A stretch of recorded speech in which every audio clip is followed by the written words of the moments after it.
Good evening, folks. How we doing? Hope everybody had a fantastic weekend. I apologize for my voice being a little off. We will do our best to not annoy the heck out of you, and I'll try and keep my talking to the bare minimum. Lots happening tonight. We've got lots of things to discuss, lots of things to go over. Of course, the wonderful Muskie Odyssey. It was a great show, very well attended. However, it didn't end so great with me. And just in case anybody missed it, this was the aftermath of what I thought was a good idea. And we will learn at the end of our show the error of my ways. But it's not often you see a gentleman like Mike Parker get upset. But as I said, he escorted me and this incredible sign that I had put together. Incredible in the sense of extremely ballsy. But needless to say, we will explain all that. We'll have a lot of fun doing it, and we look forward to seeing your reactions. James Shenbury's in the house. How you doing, James? Nice to see you, my friend. Steve's here. Always a pleasure to have you. And of course, my Lord. Speaking of Steve Shaw and Walter, those two, the amount of edits that I saw today posted on CFN, big salute to you two, man. I tell you, it is so refreshing to see the dedication and the level of work that goes into to our page by you two. Thanks so much for that. Adrian's in the house. How you doing, Adrian? Lloyd's here. Thanks for all your sharing, my friend. Richard's another one that's extremely busy. Richard, nice to see you as well. Lloyd, again. Tony's in the house. How you doing, Tony? Howdy there. Walleye rules. It's funny, as I said, it's funny, and the nice thing is the Muskie community, they're all a bunch of gems. They love the idea. They like whatever, Scottie. If this is what you want to do, let's do it. So, hot box huts. I have to say this to Donnie and Ashley. We so desperately wanted to do a CFN meet and greet up there, and just because of how busy and some of us got sick, we just couldn't put it together. But I can guarantee you, next year, mark my words, poke a pin in my eye if I lie, we will be doing a meet and greet, barring ice conditions, but we will be doing a meet and greet guaranteed next year at Hot Box Huts. So I will be making sure that we get that date, or at least some of it arranged prior to freeze up. But I want to thank them because they did extend the offer to have our community come up. And unfortunately, just with everything, we couldn't make it happen. So thanks for offering. And as I said, we will definitely make it happen next year. Eve, how you doing, my friend? Mike Parker's in the house. Yeah, enough. Enough said. It's not often that you see Mikey upset. In fact, I don't think I've ever seen him upset. But yeah, I think I pushed his button on Saturday. Charles is in the house. Warren, a big reminder, this Wednesday, we put together a video, or at least I put together a video on Sunday. That is, it's funny. You're gonna love it. You're absolutely gonna love it.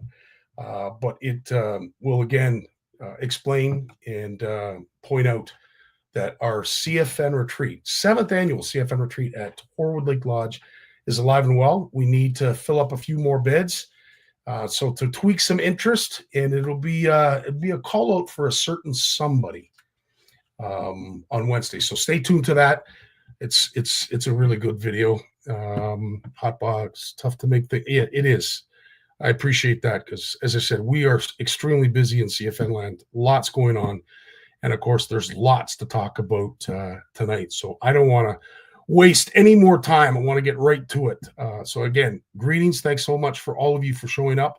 But we do have a lot to cover tonight. So I will get to it right away. And it all starts, of course, because this year, and only this year, will be our 10th anniversary here at CFN. We have been around since 2015. And the fact that we have managed to get this far, I have a whole bunch of people to thank, so I will just point at all of you.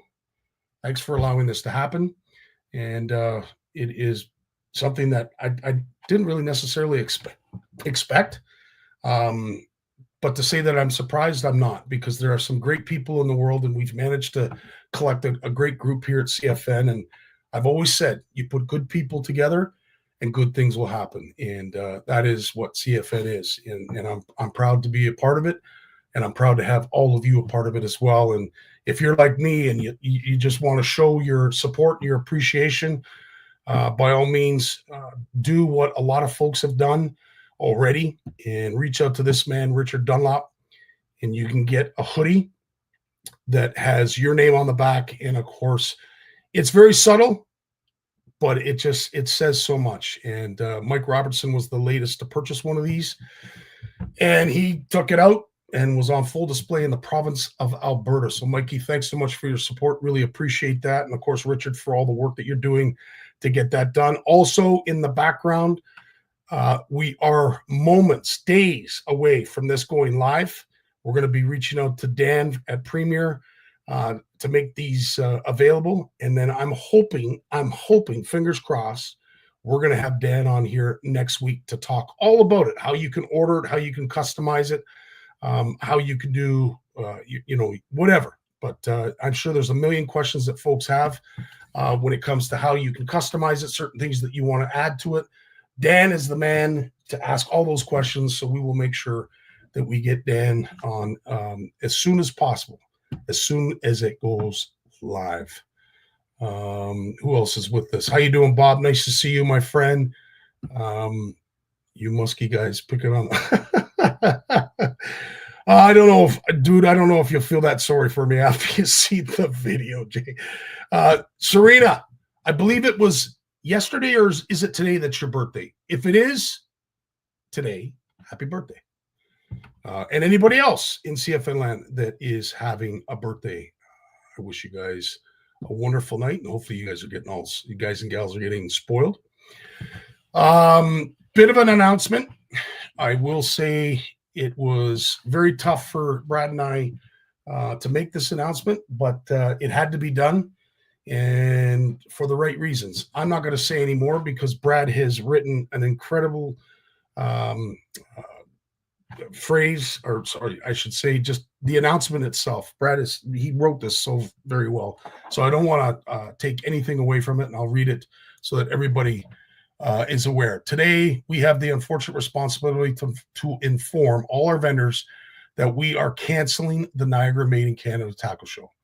It was difficult. It was a difficult decision for both Brad and I, and we feel we cannot put on the quality of show that is expected of us. And we feel that proceeding at this time with what we had put together would only hurt the momentum that we've gained and the community we have fostered. We have maintained from the beginning that the cornerstone of this show is and will remain the vendors, and that support is so important to us. When we were forced to find a new venue after Woodstock, we tried to do the right thing by our vendors and get them as much exposure as possible, but instead we may have spread them a little too thin, and we know that. And as I said, to venture forward with this would not only hurt us, but it would hurt them as well. So we decided to cancel it, and I will say it goes on, and please read it. It's on the Made in Canada Tackle show or Facebook page, and it's very, very well written. Brad did a fantastic job. But on that note, I am very happy and proud to announce that Kitchener is sold out. So we look forward to seeing everybody April 12th in Kitchener at Binghamton Park.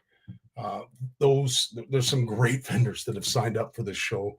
So as I said, very, very exciting. Although it was a bit of a valley, we have come to yet another hill, and it's great. It's great to see the Kitchener show sold out like it is, and the quality and number of vendors that are going to be at that show. It's truly going to be something else. Also wanted to announce CanCast, our good buddy Kyle and his team have put together what is going to be yet an incredible show. We're going to be playing the video leading up to this show, I would say on the regular, just to encourage and spawn an incredible buzz that it's already going on. But CanCast is and has been a great and growing show that has done our fishing industry and our fishing community very, very proud. So we're looking forward to being a part of this show as well. Any of the information that you need to purchase tickets now and before the show is right there. Go to www.cancast.show to get yourself registered. And then, of course, upcoming this week is the Toronto Sportsman Show. And, of course, Jay's going to tell us all about that. Also, as I mentioned, Horwood Lake Lodge, it's the 7th annual CFN retreat. We have a wicked special video put together for this Wednesday. So we're hoping that it will spawn some interest because there is a vacancy and a certain someone is looking for a fishing buddy. However, when you see the video, you might not want to be his fishing buddy. But anyway, if you are interested in joining us in August, please reach out to Warren and Doris, get yourself booked up. Love to have you there. That's all the information that you need. And of course, it is a Monster Monday. And with that, of course, we have to take a Macintosh minute.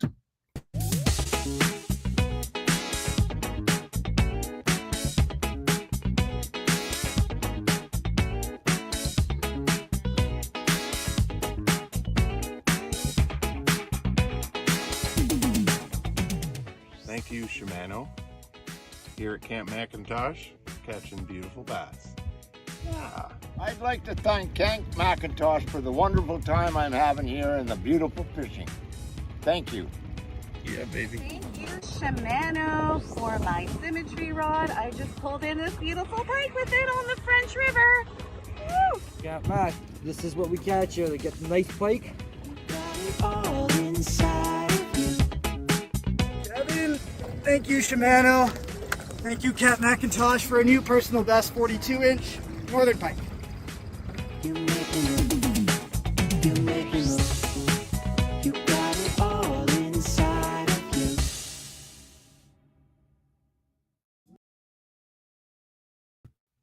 So that is the fee if you are looking to participate September 24th to the 28th. Love to have all you folks who are interested in fishing a unique and incredible area of Georgian Bay and the French River. As I said, it never fails to meet all the expectations. And of course, it's a whole lot of fun. So please reach out to Andre and Tracy. That's all the information you need there. As I said, busy, busy, busy. We're always busy here at CFN, and we absolutely love to have everybody along. As long as folks are having fun, we're having fun.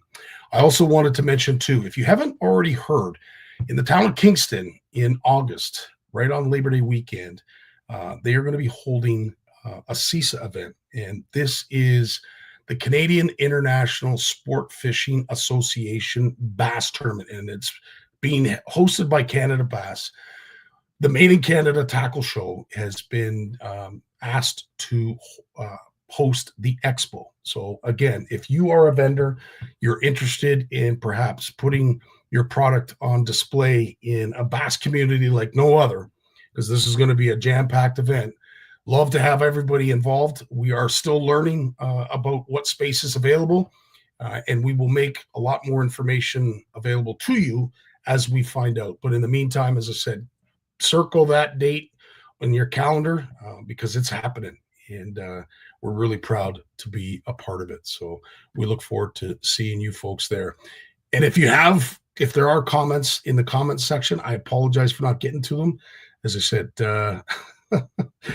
it's hard to do everything, but needless to say, looking forward to what should be a great event. And I think it's going to be something that a lot of folks are going to be proud to be a part of and just associated with. So hats off to CISA for stepping up and getting the town of Kingston. And of course, the town of Kingston, we can't thank them enough for their support. It is, as I said, going to be a wild event. And with that, have I got it? No, I think that's it. So you know what? Let's bring up the one and only, the man, not the myth, but the legend, Big Jim McLaughlin. When he was born, he tried to reel in the umbilical cord. Bass named him as their personal best. His power pole came with a stripper. Forward-facing sonar uses him to find fish. Chuck Norris is his co-angler. He is the most interesting fisherman in the world. Stay fishing, my friends. Stay fishing. There he is. That's the man. I tell you, where you find your energy, because as I said, your schedule tires even myself out. I can't imagine how you do it, dude. It's nothing what I used to do, though. I suppose, but still, you're always going, and when you're not going, you're tying and leading right up until the camera went live. You've been tying and spreading all kinds of clear coat and whatever else. Busy, man. It never stops. Yeah, it was. I was getting some stuff together here that be part of Gagnon's order. Some of these nice big lake trout spinners. Wow. Deli spins. Holy smokes. And I don't know, there's probably about 70 assorted ones in big jigs, because I noticed the last couple of times I was in the bigger jigs had taken a beating. So it's the year to stock it up. You put a bunch in about every second year usually. They sell, but you know what it is, eh? You get a couple of guys come in, a bunch of guys come in that are going lake trout fishing up north, and they all buy a half a dozen or 8 or 10, and then they're all gone, eh? And then so it's I try to stay on top of it. You have an order that someone placed. What was the number that you shared with me just before we went live? Oh, for fluff, yeah, 200 pieces just off the top, yeah. Yeah, because that's just so simple to do. I tell you, hats off to you, dude. I really, you're. You know what the amazing thing is, for winding thread for all these years at my wrist, I have no trouble with it. Shouldn't have said that. You're safe, Jim. We know what you meant. Yeah. Speaking of how busy you were, you just got back, of course, from the Quinty show. You really like this show. This one, it's like the Ottawa show. You love this show and what it represents to that area and that community down there. Tell us some of the highlights from this past weekend. Yeah, no, it was awesome. I mean, it's I do the same thing there basically that I do in Ottawa, Scottie. We do some. I'm in down there with Dave Chong, and a whole bunch of like we had Ashley Ray was with us this year. We had who else did we have with us down there? We had Brian Sturch. He was down, and it was really cool because I meant to show you this here, Ray. This was a weekend was getting tough on Mr. Chong. You're out. I thought he was going to fall asleep there. We had Brad came down there. The Canadian Cowboy was down for a while. Holy smokes. He supplied us with pepperoni, and he brought the Bean with him. That's his little dog, Beanie. Wow. He's a cute little guy. He's just a year old.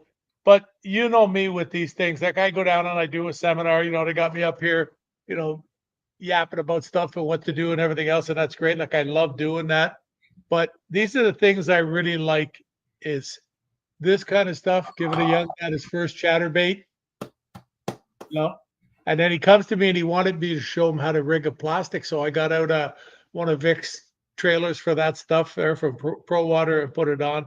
But this is this was my highlight of the weekend. Yes, tell us the story behind that. When I saw that picture, I'm like, that's got to be an incredible story. Oh, she came in and see the little stuffy she's holding. Yep. You know me, I always have half a dozen stuffies in the bag. So she wouldn't take it from me until her parents told her that it was okay to take it, which I absolutely loved. In fact, I praised them for it. Yeah. For having taken the time to teach the child about stuff like that, because the horrible world we live in today. Yeah. And can it get any worse, Jim? I guess it could. I guess it could get a lot worse, but we certainly don't want to see it, and we're not challenging it to get any worse. Yeah, it's what it is. But no, the show. So we had some great speakers down there. We had Dan there from Live to Fish talking about fly fishing for gar and bass and stuff like that. Who else did we have? Geez, my brain's old today. But like it was another, three nights in a hotel, and I think you had Daniel, you had Dave Chong, you had Ashley, yourself. Brian, yes, and I want to thank Brian too for taping that segment that you were doing your presentation. I think it's cool when folks take the time and share stuff that we can't get to, because of course we're always interested to see what you're Oh, up. we had Dave Chong and Captain Greg Emile. Greg was there. Yep. Yeah, that was us there. Yeah, that was it. Speaking of which, that segment that he did in Ottawa, the video that we shared on CFN, I want to say it's like over 6,000 views. Well, he knows his stuff, eh? And you can talk to anybody about going and fishing, jigging for walleyes, or crankbaiting for bass, but to get stuff from a guy that fishes in the Great Lakes like that for a living, it's 100%. not as easy to get. And I mean, you don't really, you almost don't have the right to talk about it unless you're putting in 160 days a year like he does. He's on the water literally every day that it's not frozen or too windy. Yeah. And that's, you have to listen to him. Yeah. It's absolutely amazing. Plus the amount of people that come into that show is incredible. So again, explain the venue, because it's a quaint venue. It's not massive by any means, but it's really big, Scotty, when they use is it? Yeah, it's the same building. I think they call it the Quinny Wellness Center. Oh, okay. It's where the Senators farm team plays. Oh, okay. It's the same facility. And I mean, there was guys in there yesterday came in and they talked to us because we were lucky. We were just inside the door on the right-hand side at the back door, and which is the door most of the people come in because the parking's in the back. Right. And it was a couple of guys came in and told us, wow, they had to park like a 10-minute walk away through parking. They had to park across the street in the overflow along the river. I don't know if it's meant to be overflow for that facility, but there's a big park down by the river that you could probably put 300 or 400 cars in. Wow. Okay. And go there. Yeah. I've never been, so as I said, I go by what I can see on the pictures. But of course, they had the pond there, and I can't say enough about Fishing Frenzy and what that does for the kids. And I think that is becoming more important than anything else, is making sure there's stuff there for the kids to do. We saw so many little kids on Sunday. Like it seemed to be like an exceptional amount. Like even I was like, I don't believe this. Like half the people coming in the door were like under 4 feet tall. Like it was just like really, really cool to see that. But like I said, it's a great venue. The weather was awesome. Yes. Like a lot of the snow had melted. It was a little chilly outside. I mean, today here, I couldn't believe the way things are melting here. And Belleville's only like 65 minutes away from me, but it's a little bit warmer. It's a couple of degrees warmer, average. So it's really melting. Then I guess this weekend they're showing us at 16 and 17 here. Incredible. Like just when we thought the hardwater season was going to be extended, whoop! They closed the Rideau Canal today, and that's a lot further north in Ottawa. But they got 57 days out of it, so that's really good. Wow. Considering it never opened. True. And then for my trip to Toronto or Mississauga to Eglinton this week, it's +8 and sunny, so that's good. That's awesome. Lewis is gonna drive with me. Okay, cool. He'll be coming down, and then Joe was asking, are you going to be at the Sportsman Show? Like, is that why you're coming to Toronto? No, sir, not this year. First time in a long time.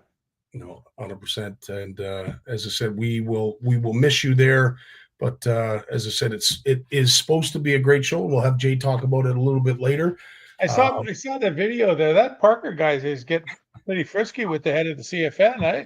I'm telling you, and it was sad because we thought there might be an Academy Award or two in our future, and Michelle she ruined that by saying you guys are about as confrontational as two goldfish.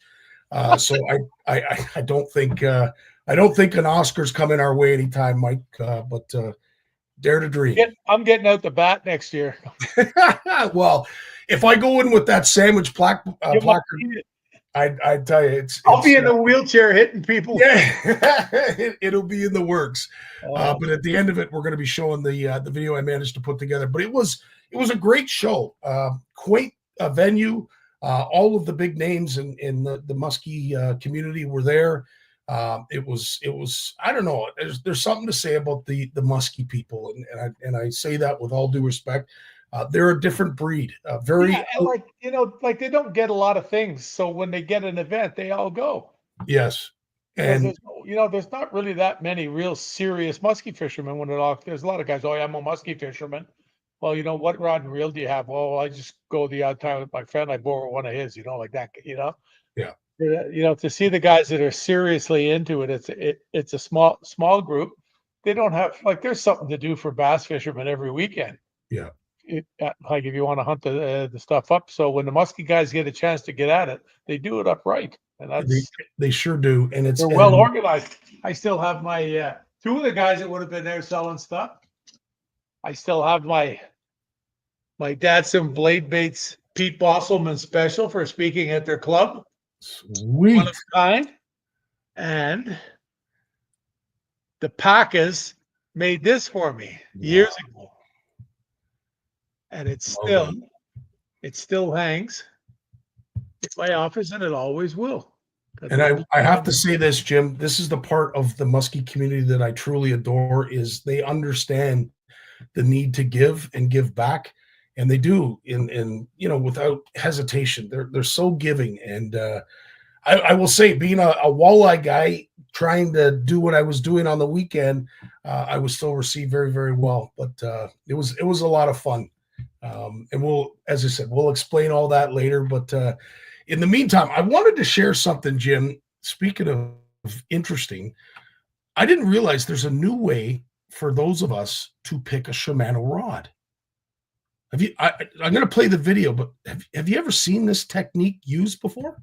Here's your daily fishing tip. I'm going to show you what you need to do to pick out your next fishing rod. I'm going to show you how to do it using your wife. So what you want to do, hold it on the handle. Usually EVA is not that good, but stick it to her throat. I'm so sick of you and your fishing crap. Well, you know, but if you can feel that vibration in the handle on these rods, then you know you got a good one. You ever seen that done before? Yeah, you could actually feel that vibration if you put up a broom pole to someone's throat and have the I think I heard it just as loud as I would have felt it on that Celis rod, I'll tell you. That's funny. She looked really impressed. Well, she probably looks like a lot of our wives that when they see us come home with bags or rods or anything like that, it's like, oh man, what have you bought now?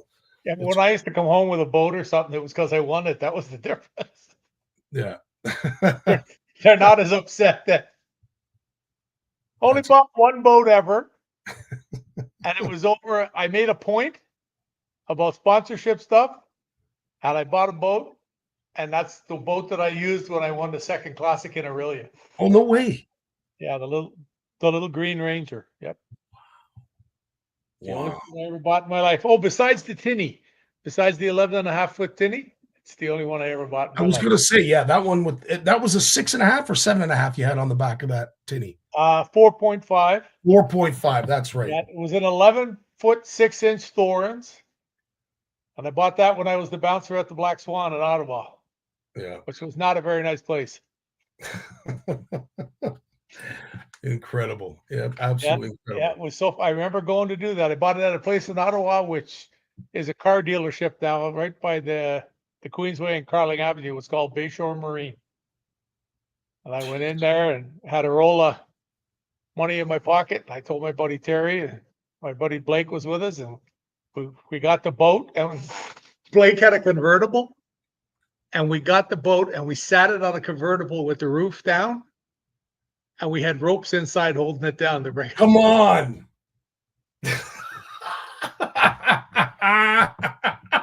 Why am I not surprised? I'm not the guy didn't want to let us leave, eh? At the dealership. He says, you know, I'm not covering this, eh? Oh, it was funny. I will tell you this, you'd fit right in here in Brampton with that contraption. Tammy, get the tape gun, we're moving. Yeah. So outside of all the time, all the shows, obviously, you know, you're probably starting to work on the next issue of Just Fishing. Tammy started this morning. See, and again, like, I mean, that kind of support, and I will say it was International Women's Day, I believe, this past weekend. So on that note, I think it's important for us to take a shout out for all the ladies who do support us and allow us to do what we love. Because if they didn't, none of this would happen. So a big shout out to you ladies for making it so, and so darn easy. What have you got upcoming, Jim, this week? Well, I keep saying I'm going to sleep in. That doesn't happen now till the end of October, right? Right. It gets worse for me from here on in. I bet. The end of June, I'll be up at 3:45. It's what it is. I went and checked out my little spot this morning. Though I went and got gas and went to Hortons early, not too early, but I went. And I went and checked out my little spot, and it's starting to thaw out. It was opened up a good bit. There's what she looked like this morning. I don't know if I can get it to. Yeah, it's a bit of a glare, but oh yeah, there you see the water. Yep, yep. Now when that was going to town to Gan, when I came back from Gan, there was about a dozen swans in there. Those great big giant, whatever I don't know what they, trumpeter swans or whatever the heck they are. The ones that they put their wings up and they block out the sun. You're right. There's just like there's thousands of those around here now. When we moved, it was done. Everyone you see here swimming around in the summer's got 6, 8 babies with them. Well, not 6 or 8, three or 4. You know, and then you'll see one all of a sudden show up with like 6 or 8. Yeah. But then there's the other birds show up at a bit, eh? Like it's almost like they're babysitting. Right. Yeah, it's amazing. I don't know where they all came from. A buddy of mine, they went over that second crossing bridge in Kingston there that they built over the bay there. And he calls me the other day. He says, I have to apologize. I said, why? He says, you remember you came to the house and you told me that you saw like 500 swans in the river? I said, yeah. He said, I told my wife when you left you were getting old. He says, I told her it was because the ice had broken up and there was pieces of ice. You didn't see them. You thought they were swans. He says, I was going to work this morning and I looked out there and he says, I almost died. He said, the water was white with swans. I said, they're there. I mean, there's people who have come from all over the world to film them. Well, this is the thing. In that area of Ontario and Canada, for that matter, is a bird lover's paradise. Like, what made all these birds come here, or not come here? They've expanded here. Yeah. Because every little, I mean, all the places I've driven up and down for 30 years, every little puddle, creek, like little patch of water in a field that just seems to last the year, there's a nest in it. Yeah. And they weren't there before. Right. So it's pretty incredible. Saw my first blue heron this morning. Oh wow! Yeah, down by Gananoque, and my cardinal's back. I hear them. Spring is springing. I'm telling you. Oh yeah, it's opening up huge. Like the laneway here is back to pavement. Yeah. So, my only hope, Jim, is that we don't see the kind of flooding that people are expecting us to see this spring. And you might throw up there. I don't think it's going to happen here, but we're at the bottom, so you never know here. Yeah, you never know. Like that's what happens here. Like over in Ottawa, and that, like they think it's over, then it melts up north, and here it comes again. Yeah. The ice jams have let loose in the lower parts anyway of like Lake Erie and some areas of Lake Ontario, which is nice to see happen. So we don't have that backlog, but I'm always concerned about the Kawartha Lakes area when it comes to flooding, because there's an awful lot of water that moves through that system. And with the backlog of snow and ice. I remember hearing about floods in the Kawarthas too often, or am I just forgetting? It doesn't. No, it's the amount of water that flows through there. It backs up, say, the Muskokas. So the dams, you get a lot of flooding in places in Muskoka. Because I remember driving through Bracebridge once. Yeah. And that dam there, the water was going right over the little caboose house that they have there, the guys that run the dam. The water I couldn't believe it. It was like something from the movies. And the thing that we don't know, and although we've heard the stories, the amount of snow that they have. I was talking to Richard Elliott and Tyler Brooks, and their snowpack is immense. So there's going to be an awful lot of runoff. But Richard has said, and Tyler, I mean, it's hopefully going to bring up the water, but a lot of that is lake effect snow. So it's basically just water coming from the lake, going on land, and then back again. So I don't know if we're going to see that big rise, but it would be nice to see the water levels go up a little bit up there, because they have been teetering on the brink of being quite dry. So, well, that was something I learned years ago about up around Penetang and that. about how the water there had been abnormally high for like 35 years or something. Yeah. And that's why those people built all those cottages there. And then the water went down and you saw all the docks out of the water. Yeah. That's because they built all the cottages when the water was artificially high. Yeah. And I went and looked all this up. It's legit. Like, it's not somebody's thinking, that the water. It's a legit thing. It was on the Environment Canada page. I went and looked at it, found it, because that one year when they showed those pictures with people that had all those docks, I mean, the reason they had those big long docks was because it was flood. It was like there wasn't much depth close to shore. It was really shallow. Like, it was just a little bit of an incline. So you raise the water a foot and it goes 50 feet up on the shore. Exactly. It's amazing to see it out there, but I guess it isn't anything that hasn't happened before. It goes up and down, and it's what it is. True enough. Oh, first year we were here, the water was right up. You know where that little pile of brush is with the fence thing around that I have in the backyard there? When you come in on the right-hand side, the water was right up around, like right to the edge of the gravel where there was like a foot of water on the. And I mean, this here between these little dams here, they all have overflows. Right. And it still wasn't disappearing. It wasn't going down. Wow. Yeah. That's incredible. I mean, there's not much to drain here when you look at it that way. True enough. They're small lakes. Yep. Jim, I know you're tired, and you've certainly a Herculean effort doing everything that you've done, but we want to keep you to a minimum tonight so that you can get back to your time and get some much needed rest.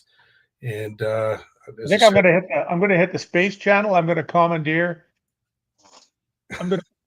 the what do you call it? The converter tonight. Converter, yes. And I'm watching a space movie, whether she likes it or not. Watch the 11 o'clock news. You'll see me getting pulled out of the house. That's awesome. That's awesome. Well, Jim, as they say in Spaceland, and I can't do it with my fingers, but live long and prosper. Yo. Wait. There you go. Right on, brother. You have yourself a great week. We'll be talking to you safe out soon. there. Absolutely. Be good, kiddies. Lawrence is coming up next, right after a word from our sponsor.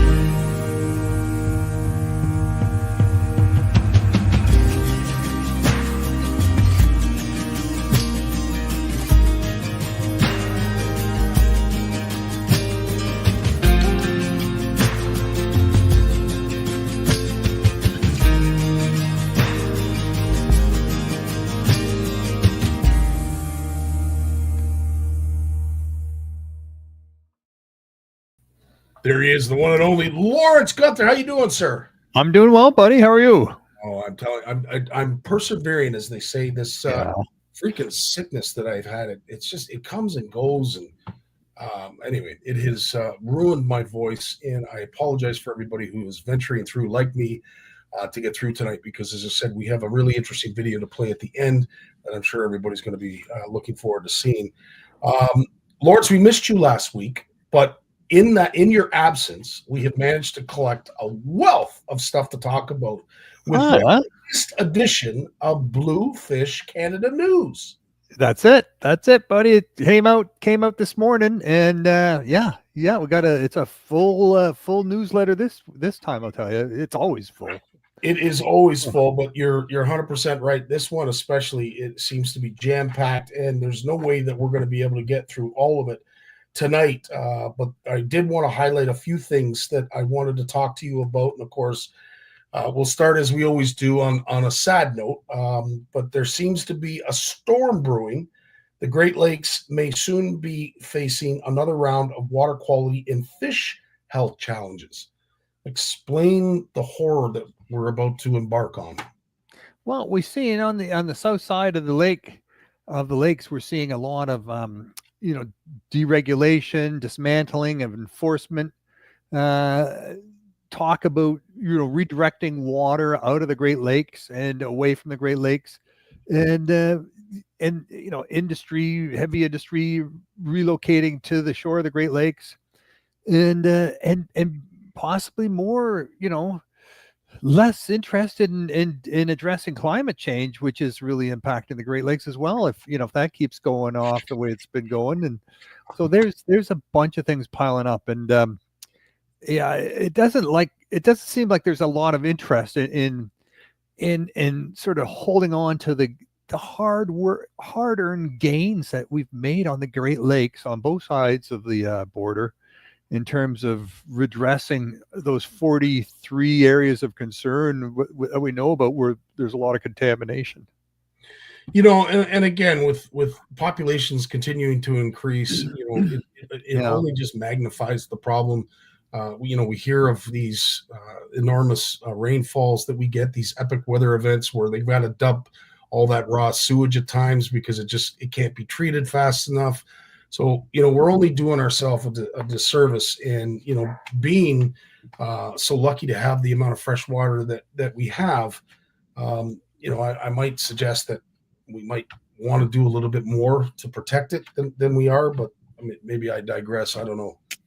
Well, I think this is where it's up to us, right? Like, people look at the news and they go, just flick off and watch a space movie, Oh, like Big Jim. Shh. No, I'm kidding. That guy's on top of the news. Yeah. But you know what? It for sure, there's a lot of crappy news going on, and a lot of things that we're not sure where it's going to lead to, and what's going to mean for Canada and for us, for jobs, and for possible recession, and so on and so forth. And but there's some things we can't turn our back on, and that is, we need to watch out what's going on the Great Lakes. Like, if you're out there fishing, on the tributaries, on the lakes, and you see some unusual things happening, we got to make sure we're all comfortable. We all know about the different tools to capture that information, take samples, report pictures, report what we're seeing, what's going on, and call in the experts, right? So the more we do that, the more we document that, the less chance things are going to get out of hand, right? It only gets out of hand if no one's paying attention.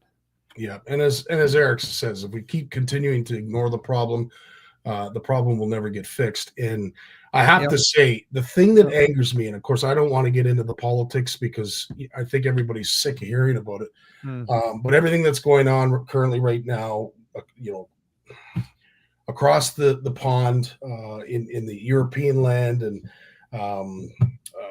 the U.S., the tariffs and all this. I mean, again, I don't want to get into it, but it angers me because it distracts us from some of the things that are just as important, here in our own backyard, and things like water quality. There was an announcement that was made just this past week that certainly has me very interested to see what the future is going to look like for that. And I want to thank TUFA for making that announcement of the $75 million investment to upgrade and update 3 hatcheries: North Bay Fish Culture Station, Blue Jay Creek, and Hills Lake. And what's unique about this announcement, and I think we need to focus a little bit more attention on feel-good stories like this, that for the first time, they're going to start looking at introducing bass, at stocking bass, which I don't believe they've ever done in the past. We'll probably ask Jay to clarify that, but I think this is a unique and what a step forward, because I can't remember the last time we've heard of an influx of money to update and maintain the strength of these hatcheries. Yeah. Well, when it comes to bass, I mean, there's a lot of places in Ontario where you have a six fish bag, right? And so they're hoping, people eat the bass and save the walleye, my friend. Well, yes. And our good friend, George would attest to that. He's the one waving that flag, I'll tell you right now. But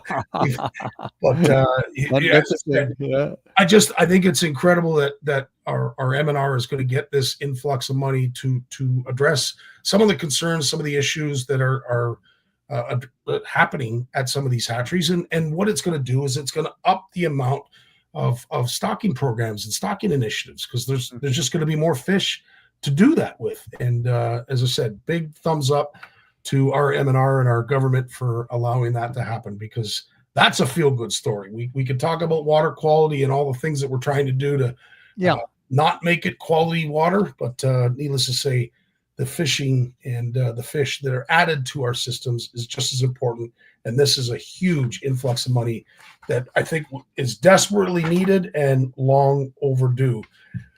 Does it mean that Ontario is also realizing that, we need to have some put and take fisheries that we can count on, where there's a lot of people fishing, where we want to attract more people to fishing, where we want to give people the opportunity to bring some fish home and feel good about it and feed their family and celebrate their fishing trip. We're going to say, look, these lakes, they're stocked regularly. We know we're putting lots of fish in there, a lot more than the system would normally support, but because you're taking so many out at the same time, it truly is a put and take fishery, right? They're planting the seeds and we're harvesting the crops, and there's nothing wrong with that. There's nothing, if that's what we're doing here, and it's not for everywhere. I mean, I understand there's a lot of bodies of water where they want to establish, self-contained, self-sustaining breeding colonies of fish species. And we need to be careful on how we harvest from those bodies of water. But there's other bodies of water like Lake Ontario and Lake Erie where, I was talking to a friend of mine, he charters on Lake Erie, and they can go out for, in 45 minutes with 6 guests on the boat. And they've all caught their 6 fish limit. And why not? Why not? I mean, there are people out there harvesting walleye commercially, millions of tons. Why not? Yeah, very true. Which is a great segue to your one of the next articles in the Bluefish Canada newsletter.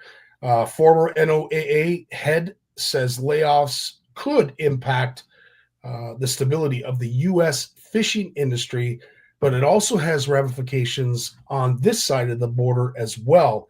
I know you may not know a lot of the details of this article, but the one thing that jumped out at me was, of course, the bluefin tuna and how heavily regulated that commercial fishery is. I guess I'm a little concerned at what this is possibly going to look like if we're stepping away from our hands-on approach to commercial fishing. But you have also talked about a group that has formed in PEI and out east in regards to the striped bass fishery and how that's going to affect the commercial take in the years to come. Yeah, well, I mean, look, bluefin tuna is since 1930, it's been considered the ultimate, opportunity to catch a fish over 1,000 pounds, right? There's not too many places you can do that. PEI, Antigonish, Cape Breton, down in the Bay of Mexico, and on the Pacific coast, the bluefish tuna are back there.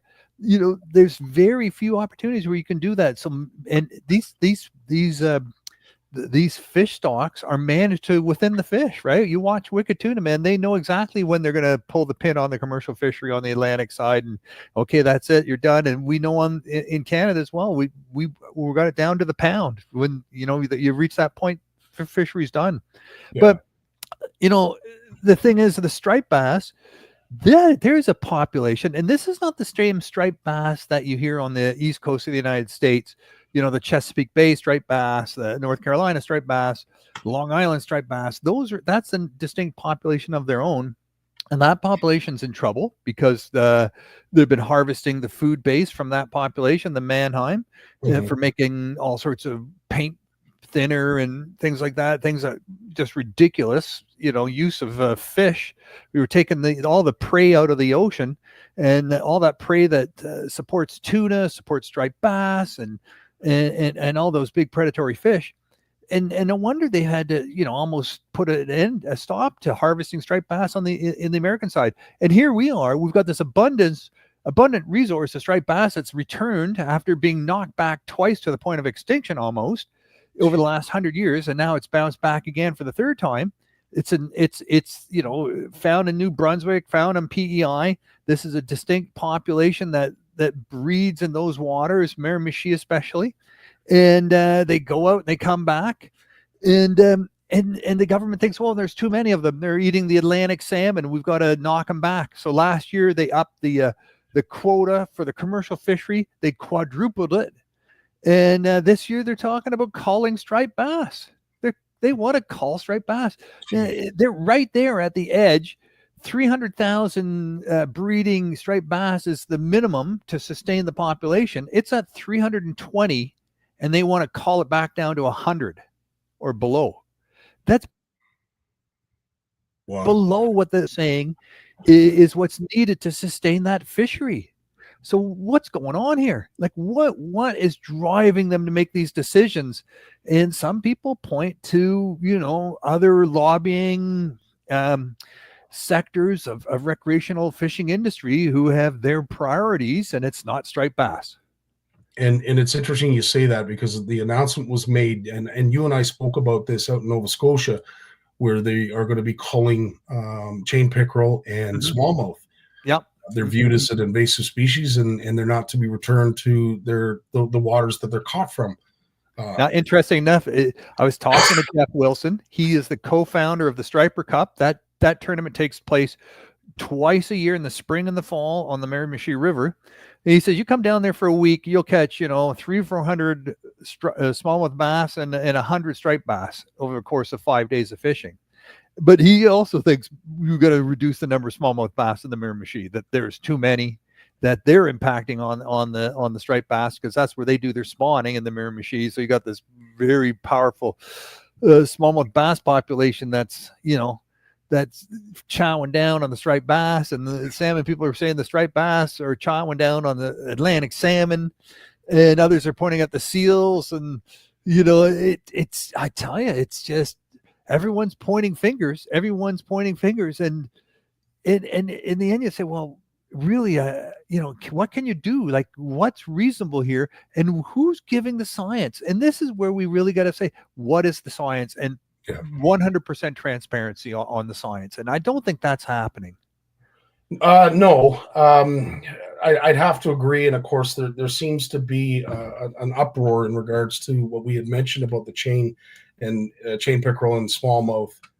Folks, obviously, who are smallmouth fanatics, like a lot of folks here in Quebec and Ontario, it's almost like an atrocity to think of not putting a smallmouth fish back if caught. And it goes against, of course, what we try to teach here at CFN about catch and release. But anyway, it is what it is. And I don't know enough about the situation, but I do think, when we're killing fish, there better be a pretty good darn reason to do it, because otherwise. And when you're expected to, you're not allowed to release the smallmouth. You can't release them. Exactly. And you can keep 100 of them. Yeah. 100. That's amazing. It's just over the top. Interesting.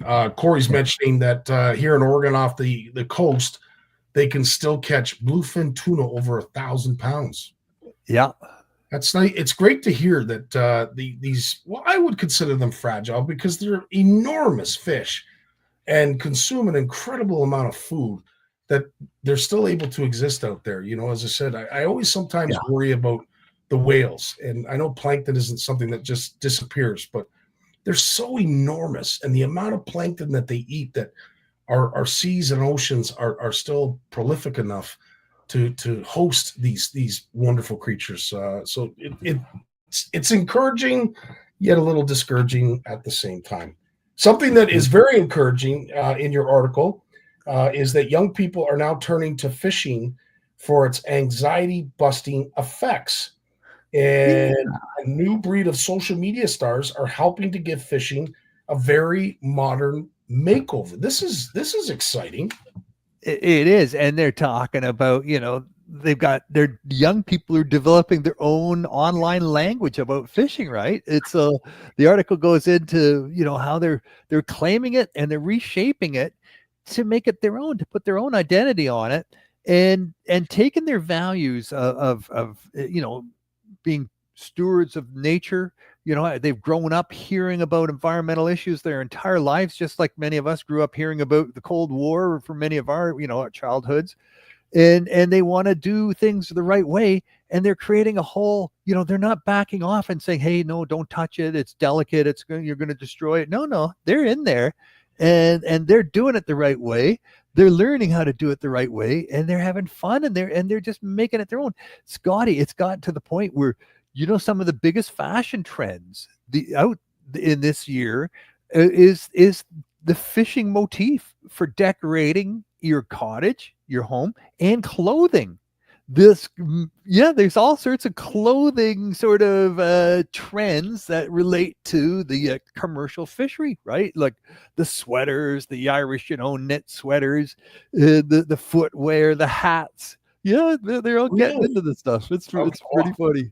It's something that I'll have to look out for, but I am starting to see a lot more fish-orientated clothing available online, and certainly pops up in your news feed, depending on what social media platform you follow. But to your point, I have to agree. There does seem to be a little bit of a love affair happening for fish and wearing them as clothing, and maybe making a statement at the same time. Who knows? But getting back to the young anglers and the youth getting involved in fishing, it's great to see. As Jim mentioned down at the Quinny show, lots of kids were running around. Muskie, the Muskie Odyssey, again, really surprised to see how many kids were running around there. And of course, Muskie isn't something that I'll tell you this. My dad didn't take me out my first time learning to fish to go catch muskie. I can assure that most people didn't learn about fishing, targeting those fish first. I think we all started small and worked our way up. But at the end of the day, it's I don't know, man. It's refreshing to see this influx of youth starting to partake and really get interested in fishing. I think it's awesome. Oh yeah. And look, with sonar and forward facing sonar and down facing and all the different technologies we have for marking fish, like we talk about, how kids have looked at fishing, ice fishing now with the flashers, since they see it almost like a video game. You look at forward facing sonar and the detail you see with that. Yeah, for sure. There's all sorts of opportunities. And like John Anderson at his presentation, the muskie of a 10,000 casts, it's not the case anymore. That's not the case at all. Now it's a muskie of 40 casts, and you're casting at the same fish 40 times before you finally give up if it doesn't take. Yeah. So things have radically changed, and if you're not into the technology on some of these fish, you're way left behind. And it's encouraging, and I think the world of John Anderson, and of course, the health troubles that he recently had. So glad to see. Like, if you looked at him now, you wouldn't even know that he had any issues. But he speaks very eloquently about how fragile the muskie fishery is, and how important it is that we look after it and handle these fish properly, so that we can ensure that they'll be around in the future. And this is a man that has made a living with these fish, and obviously certainly wants to maintain that living, but also understands that there's life after him, and wants to ensure that the fishery remains healthy for those young people that are upcoming, that they're there for them to catch. Because as I said, the Muskie Odyssey and Muskies Canada do some great work, but if anything drastic were to happen to that fish and that fishery, especially out your way, it would be a sad day, I'll tell you. Yeah. No, and like John was saying in his presentation, you go down south of the border, and all the muskie fisheries there are all stock fish. It's all stock fish. And he goes north into Canada, and without exception, I think John missed one, but he said we do not stock muskie fish anywhere in Canada. But I think the exception is Simcoe, right? We had a 10-year program there to try to restore muskie onto Lake Simcoe, and they were stock fish. But it just goes to show that, we've been doing a good job. Muskie Canada has been promoting that ethic. And yeah, you meet the odd person that's hauling a 50-inch muskie back to shore, and they think it's a pike and they're going to eat it. That happens. It happens. People don't know, and they think it's a pike. Mistakes happen. You can't beat the crap out of someone, verbally or whatever.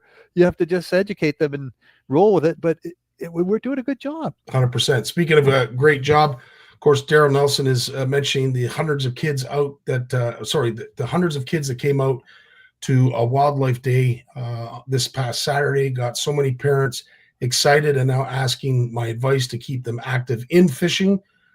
It's work like this that I can't say enough of. So good on you, Daryl, Wow. for doing that, and all those that were helping. And then Brian Sturge down at the Quinny show was handing out muskie baits. And I tell you, handing out a muskie bait to a kid, I know how much they cost those things. So good on you, Brian, for engaging that youth, that next gen of anglers, especially when it comes to those two creatures. Can you imagine being a 7, 8, 9-year-old kid and your dad takes you out fishing, or Brian, you book a charter with Brian and you hook a 40, 50-inch muskie? Like, if you're not hooked into fishing after that, I don't know if you ever will.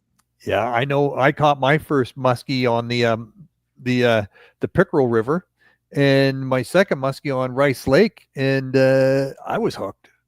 You know, when you see these fish explode out of the water and you're not expecting it, you're expecting bass or more hammer handles, and all of a sudden just some muskie comes flying out of the water at you. Yeah, that's you think, okay, I'm going to fish for the rest of my life. True enough.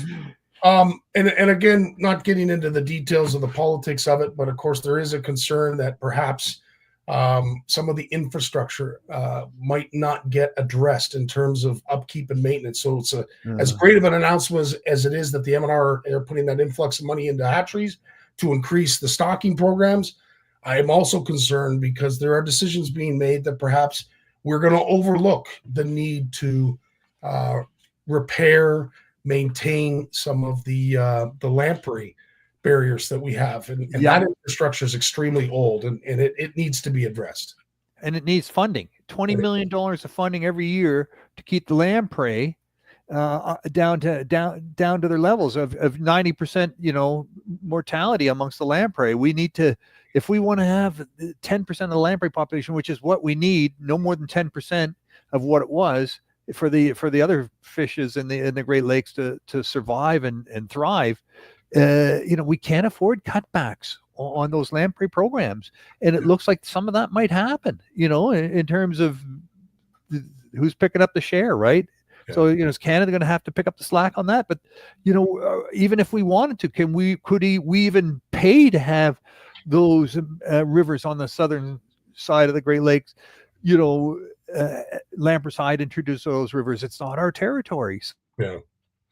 So speaking of that, of course, I'm interested to see your take because I'm not sure that I would even want to weigh in on it, to be quite honest with you. But with what's going on currently with this Made in Canada, I want to say movement, and I heard about strawberries that were going bad, certain produce that was going bad because it was from the U.S.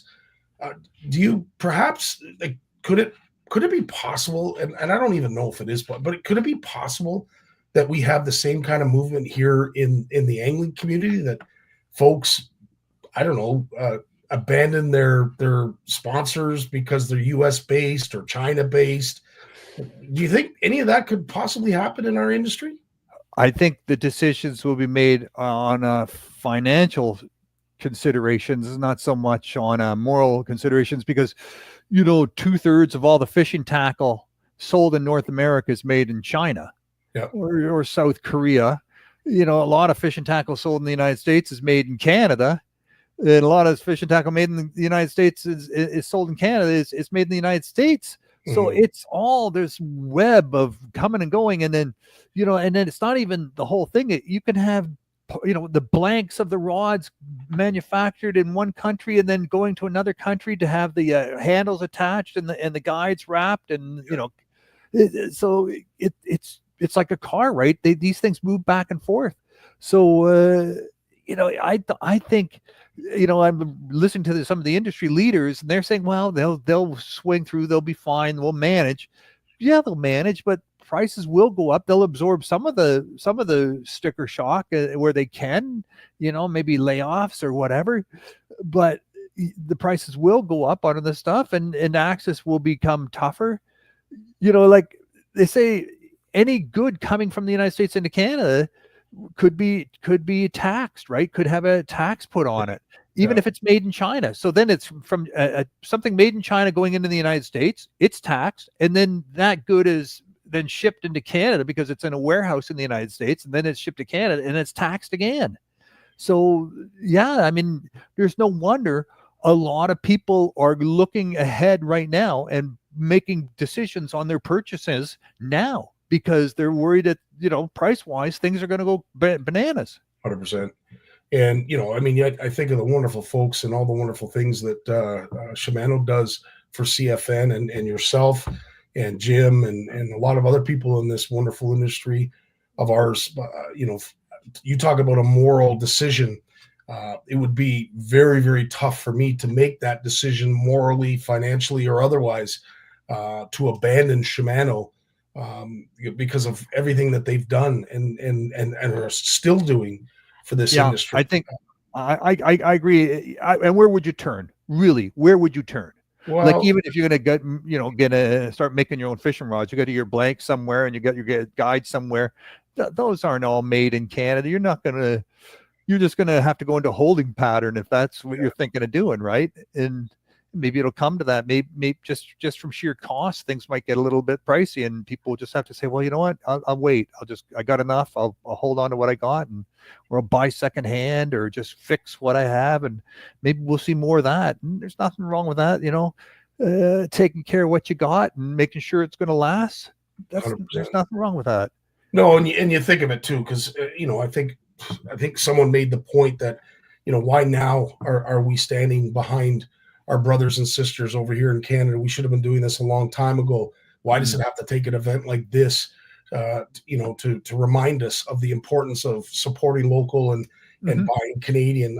I think it's always been there for the some of us who truly understand the moral decision we're making by doing so, and the support that we're trying to show for those vendors that are doing some wonderful things on this side of the border. But I mean, keep in mind, at the end of the day, they're forcing these decisions on us, and it's not fair. It's just not fair. Like, anyway, again, I don't want to get into the politics of it, but you're right. It's not fair. It's not fair to say, you can't buy a fishing rod if it's not made in Canada.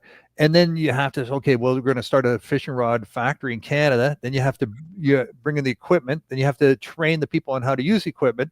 Then you actually have to start building fishing rods and then distribute. And then you have to distribute those fishing rods. You're talking millions of dollars and years out before that sort of thing can happen, right? So there's no quick solutions.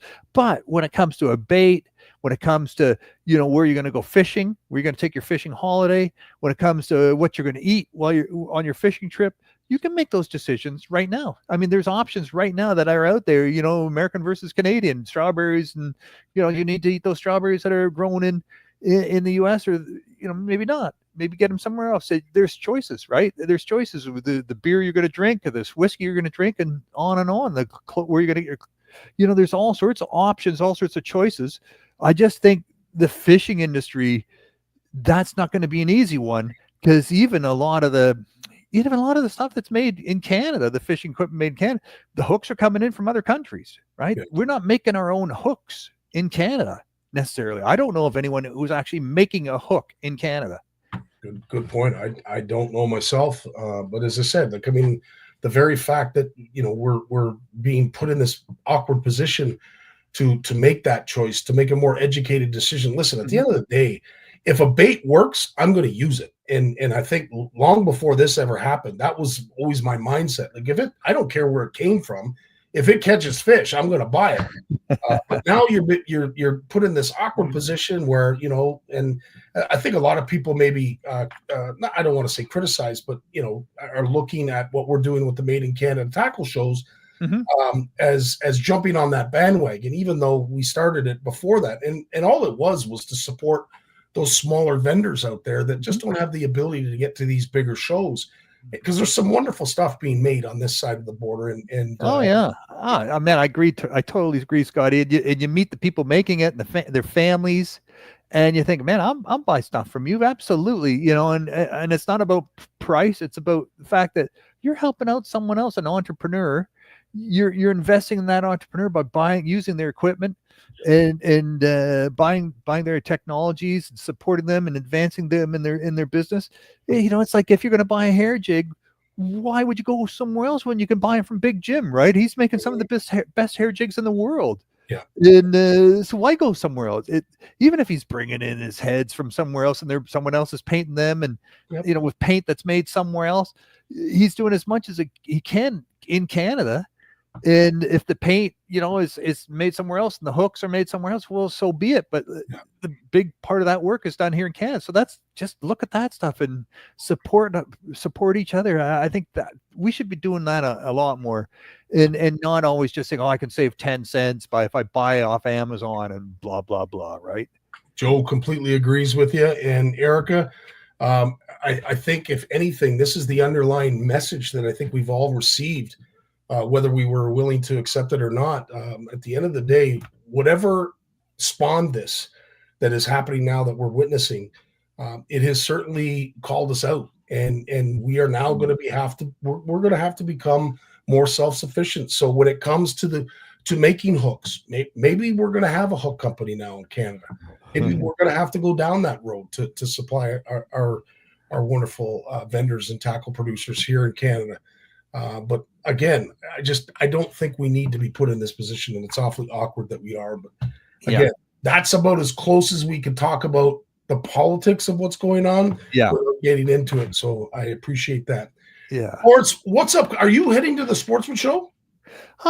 You know what? I was an exhibitor. We were an exhibitor at that show for 12, 15 years straight, and it's a lot of money to bring the crew down from Ottawa and put them up in hotels, the meals, and we feel that there's better ways to spend the money, to invest the money back into programs instead of just going down there to show the flag. And so I don't know. It's look, we're not selling anything. It's not a if we had to make the money, if this was an opportunity for us to sell things and make money and get the kind of revenues that are going to see through to next year, that'd be something else, right? And I understand why people need to do that, and I my hat's off to them, man. Go sell your stuff, get your name known and build your business. We're a charity. We have to look at where the money's going, and if we have to spend a lot of money to go to a show to raise money, I'm not that comfortable with that. No, 100%. And then I think that's also what is coming out of this is being wise with our money. We getting back to being financially conscious of our decisions. And I think with what you're doing with your research center, and making sure that your focus and all the financial support that you're getting for it goes into it, I 100% support that decision. Because as I said, there's nothing I'm looking forward more than to seeing that finally constructed and the grand opening. When do you anticipate the grand opening is going to be?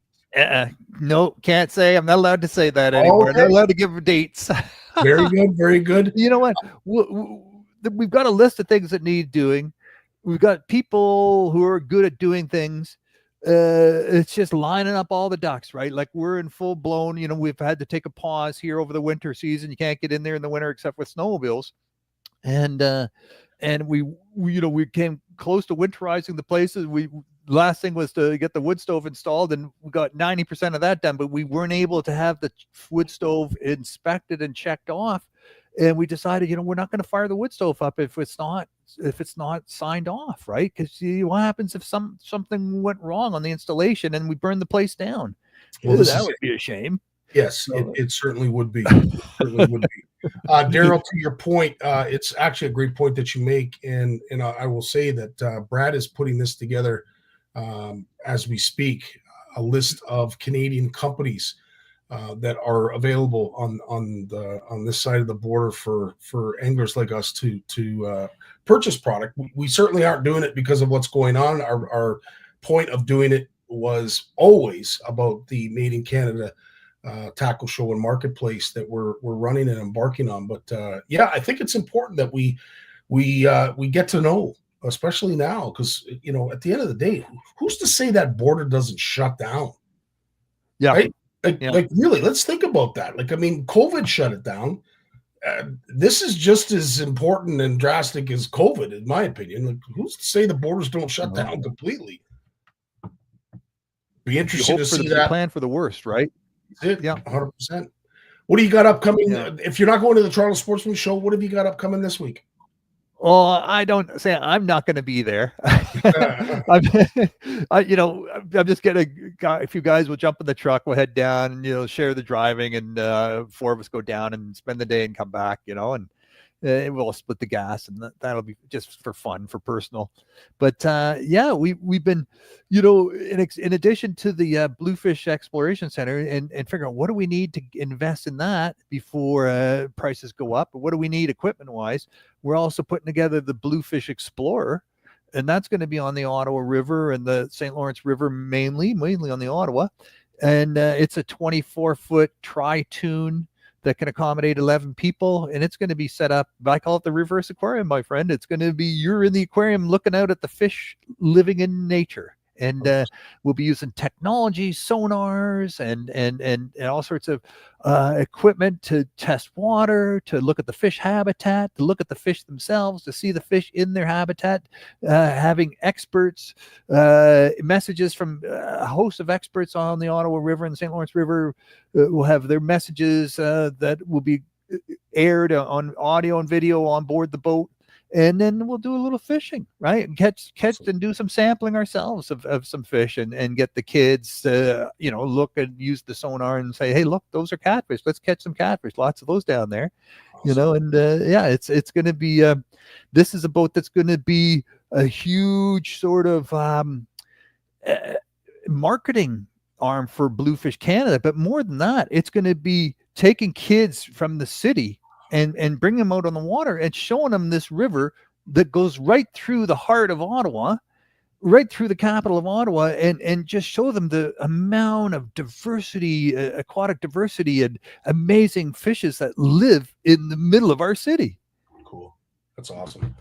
Well, Lawrence, as I said, I'm looking forward to the date that it opens, but I'm also looking forward to seeing the first set of pictures that come out of the research center, and all the kids that are having a grand old time. Yeah. All kinds of species of fish. But as always, dude, I can't thank you enough. We missed you last week. We were so happy to have you this week, and we look forward to having you in the weeks to come. But in the meantime, rest up and get ready for what's going to be a very exciting year for not only CFN, but Bluefish Canada and Lawrence Gunther Outdoors. Hey, man, building season's around the corner. Like, this snow is not going to be around much longer, and like, boom, we'll be at it. Oh, my dog's dreaming about chasing rabbits, and he's a guide dog. What's he doing about dreaming about chasing rabbits? I'll leave you to that. I hope you win whatever battle's going on beside you, but stay safe, my friend, and we look forward to seeing you next week. Yeah, get well yourself, man. Thanks, buddy. I appreciate it. All the best. And we've got Jay Barnucz coming up right after a word from his sponsor. The fear of failure is failure itself. The world of science rewards the ones who are willing to try and fail. Because without the courage to embrace failure, ideas remain ideas. But with that courage to fail and to learn, ideas can change the world. Jay Barnucz. What's happening, bud? Man, I tell you, we missed you last week, and there is a gauntlet of stuff to get through today with you. But what were you busy last week doing? Oh man, it's been kind of crazy around here the last 2 weeks. I won't lie, and just family stuff, man. Just trying to get as much done as I can before fishing season. So it's Monday, Tuesday, Wednesday. Heather and I drive to Burlington for work, and dude, sometimes just life gets caught up, and it's like, oh, just too much going on. So, but we're got lots of irons in the fire right now, man. We're planning, Sportsman Show, which we're going to talk about that in a minute. We got club stuff going on. I got Ontario Youth Bass Nation event. There's a press release coming out about that, which I'll break tonight because no one's heard about. This is breaking news. So, and what else is going on? Yeah, those are the big things, man. And I don't know about you, but like I'm pretty excited about the Sportsman Show this weekend. It's the one thing I will say about the Sportsman Show, and it's always been the granddaddy as they call it, but I will say that the new owners that have taken this over have really they've thought outside the box, and it's a show that continues to grow, and I'm almost concerned that it's going to outgrow the venue that it's in right now. Yeah, like I got some big news on that front actually. So Trevor's coming to work the show all weekend with Dad. Sweet. Yeah. So he's going to be at the show all weekend, and Pure Fishing asked if he'd be able to come for the entire time. I said he sure can. So he's my roommate, dude. He's rooming with Dad for 4 days at the Sportsman Show. Can you believe that? Isn't that something? Well, I have to be the one to I don't know. I always thought this was going to happen. I remember like 5-6 years ago when I first met Trevor, I told him we were at the Spring Fishing and Boat Show. I said, one day you're going to be up on that stage. Yep. And I'll tell you, it's coming through fruition. And I'm just as proud as I'm sure you are to see it all happening. Well, and on that note, because we're going to talk about this for a little bit, I'm going to share my screen. I think this is the easiest way to do it. Okay, can you see that? No, I do not. Oh, there it is. Yep, there you go. Yeah. So, Daniel from Live to Fish. Okay? Absolutely. So Daniel is just, dude, he's just a great guy. And he's always doing so much in the sport. He does a lot of work closely with Dave Chong, but look at all the work he did at the Quinny Show this weekend. I wasn't even there, and I'm watching. I know that he's the AV guy. He's doing a bunch of stuff in the background. Like, I know he's also the mastermind for some of the jokes you saw being pulled. Like, I know Daniel is right in the mix of that show. And at the Sportsman Show, they're doing this new thing, and I got to plug it, Scottie, because I think that if anyone's going to the show, number one, if you're an angler, number two, especially if you got a family, you got kids with you, you need to go to this area. So the fly and river fishing area is sponsored by Live to Fish.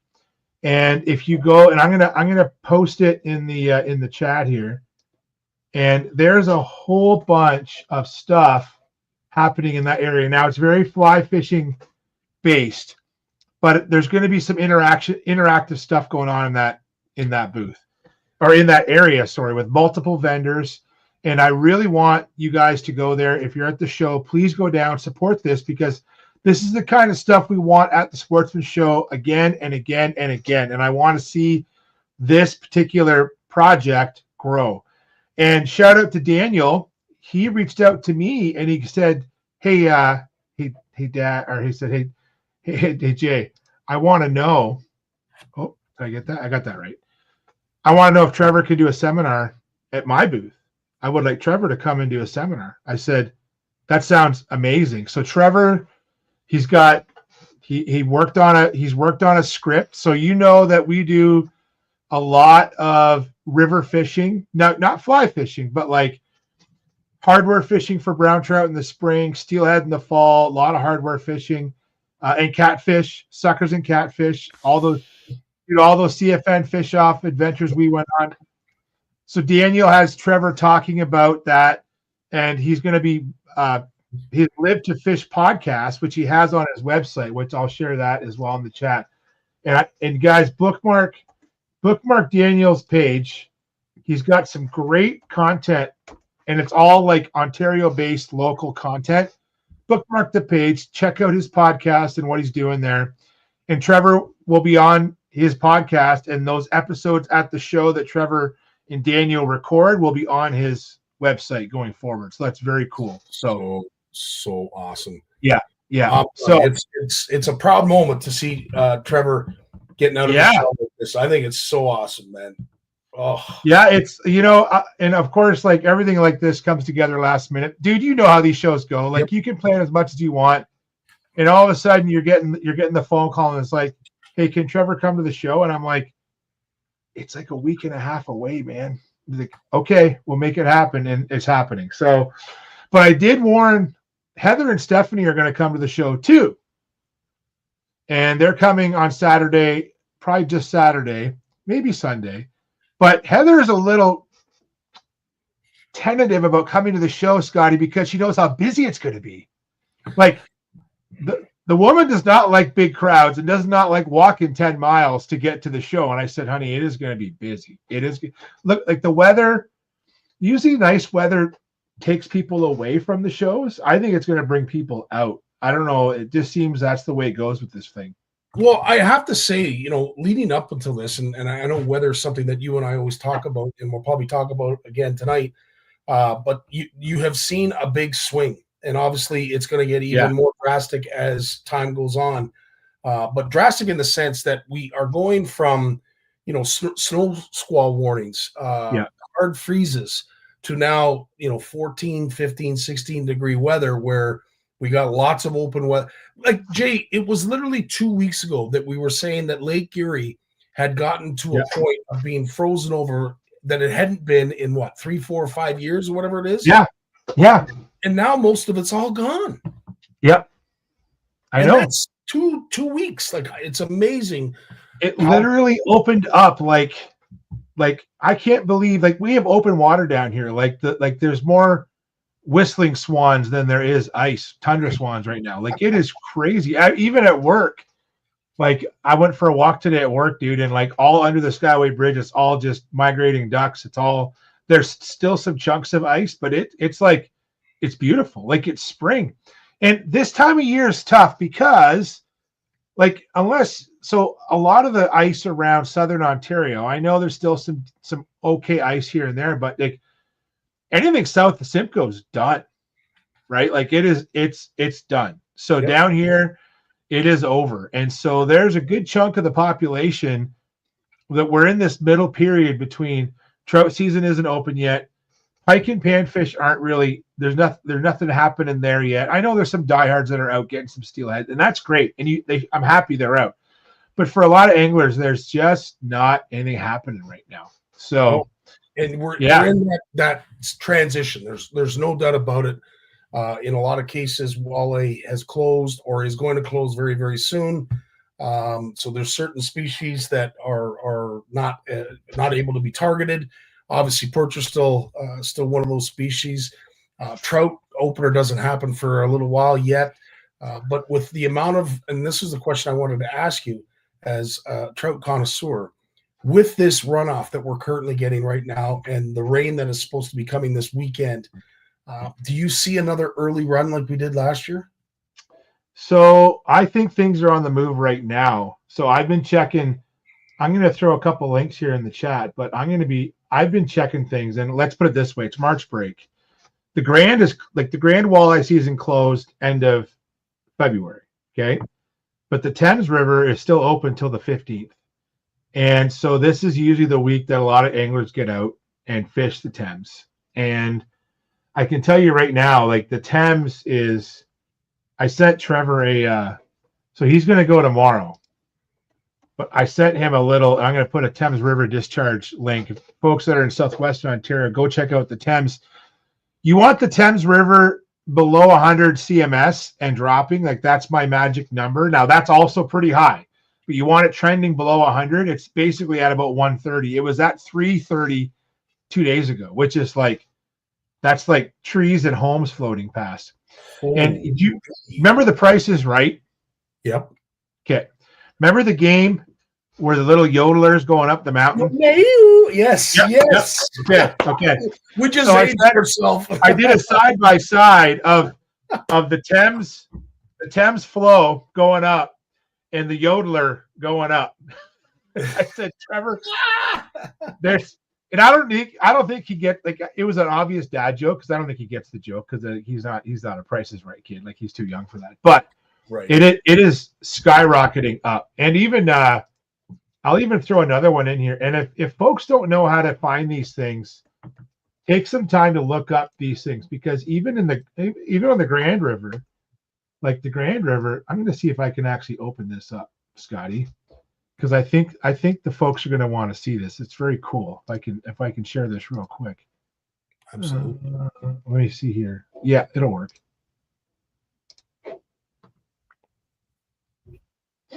And there it is. Can you see that? Yep. Yeah. So I'm going to go to, so this is the Grand River. Now that is, I'm going to go to lower Grand flows. Okay. So right now, this is real time, dude. So right now, the river CMS, oh, that's not even the good one. No, that's not the one I want to show you. Let's see here. Upper Grand, Lower Grand. Well, actually, I can show you this here. So this is a good one. Nith River. Nith, yeah. So this is the Nith River here. So like it's the Nith River on March 7th hit 150 CMS. It's usually around 5. Like summertime flows on the Nith River are around 5. And it was at 150 CMS. And I know that the Grand River itself, if I can find one more. Yeah, right here.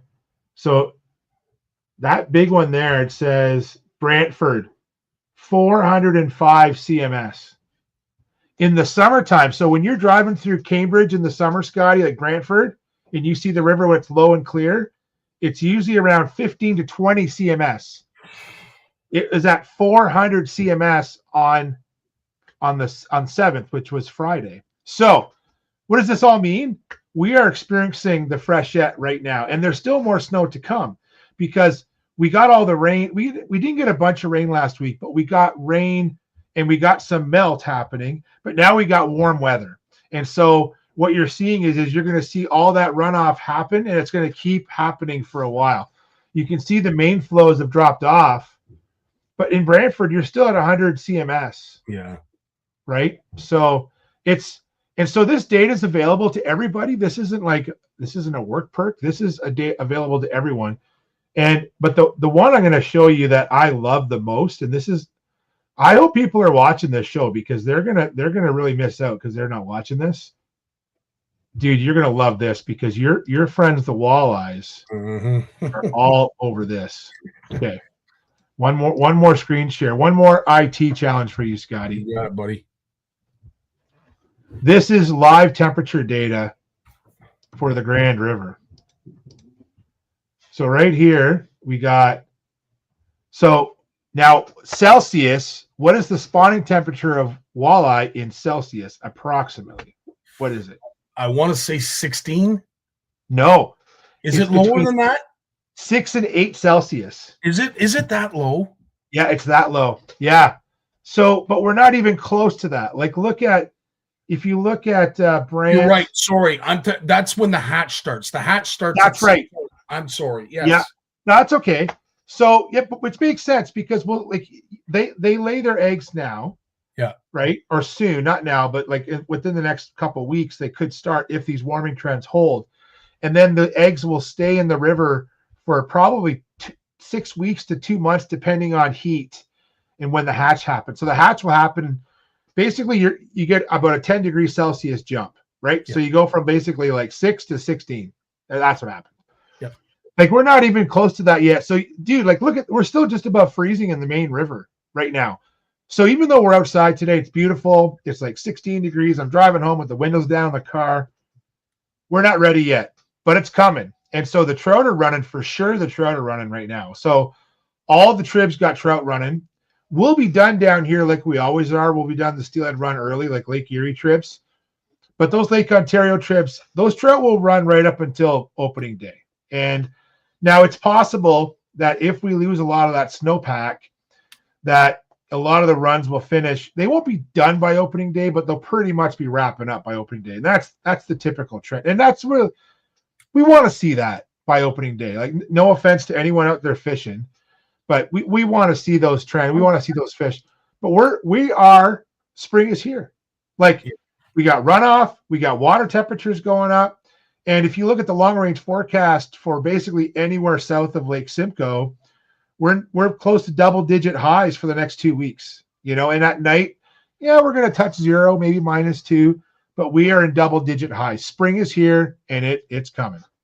So it's incredible too. And getting back to the water flow, and I'm going to ask you this because to me, this is Mother Nature's way of power washing these spawning grounds. With that kind of flow, the amount of sediment and debris gets ripped off these rocks. I'm hoping that this will be a fresh clean for a lot of these spawning grounds. Yeah, it will. And you know, last fall we didn't have a lot of water last fall down here where we were basically in a drought condition. You know, we didn't get any really, geez, I don't even know if we got much. Sometimes you get a big rain after Christmas, but we got nothing like that down here. And so we were in dire need of some water, right? So, and we'll probably get some replenishing of our groundwater down here. But I'll tell you right up, I think that, you know, these high flows will flush out a lot of the sediment that's been coming down. And that sediment built up last fall. I know in the local streams around here, we didn't get that flushing like we usually do. So I think that I think this is all good. We're right on schedule, man. Like it's kind of a normal March, right? I'm with you. I'm totally with you. And this is what I was saying to folks. We are actually on par to what it should be. I know we were a little early last year because, of course, we didn't have much of a winter, and then we had that quick warm up. So you know, spawning. In some cases, those fish went into the river and they had to absorb their eggs. I'm speaking more of walleye than anything else, just because the window of spawn was so small that unless they were in there right away, it wasn't happening. But yeah, very, very cool. I'm so glad you shared that. You're 100% right. That well, at least he's not calling them rainbow carp because they're not native. So he could have pole vaulted right to the actual ultimate insult, but he didn't. He just called them rainbow salmon. So true. The Ornithorhynchus. Yeah, I get it. Well, now back in the day, George, the taxonomists referred to it as Salmo-gardneri, which would be in the same genus as brown trout and Salmo salar, which is Atlantic salmon. But then somewhere down the line, they changed it back to Ornithorhynchus micus, which is part of the Pacific salmon genus. So I still laugh about this. And Salmo-gardneri was the scientific name for rainbow trout for a long time. I believe it was that when I was in college, like in the 90s. So it's not that long ago that they changed that back. But anyways, we come to CFN Live when we get a lesson in Greek. You know, I thought of well, now I'll tell you, not all scientific names are in Greek or Latin. Some are Greek, some are Latin, and there's other, and I always get corrected on that too. Now, George, I was watching a funny reel the other day on social media of a Saturday Night Live skit where they made fun of the two old guys, the Muppets, that were always like, yes. George is my own personal old guy in the balcony. And I love it. I love it. So I was watching that, and I said to Heather, I go, Heather, George Morgan's kind of like the old guy in the balcony on the Muppets. He's my own personal guy. Oh, they changed the name. Yeah, that's hilarious. So, good stuff. Anyways, speaking of humor, I do want to share this because I had it all queued up for you last week. Because this is kind of a unique tool. I obviously it's long overdue, and for some of us who unfortunately have lost one of these or three, they have come out with a new invention. So again, this was more geared towards a hard water thing, but you know, with all this open water, there is the chance that we are going to possibly lose our phone. Bruh.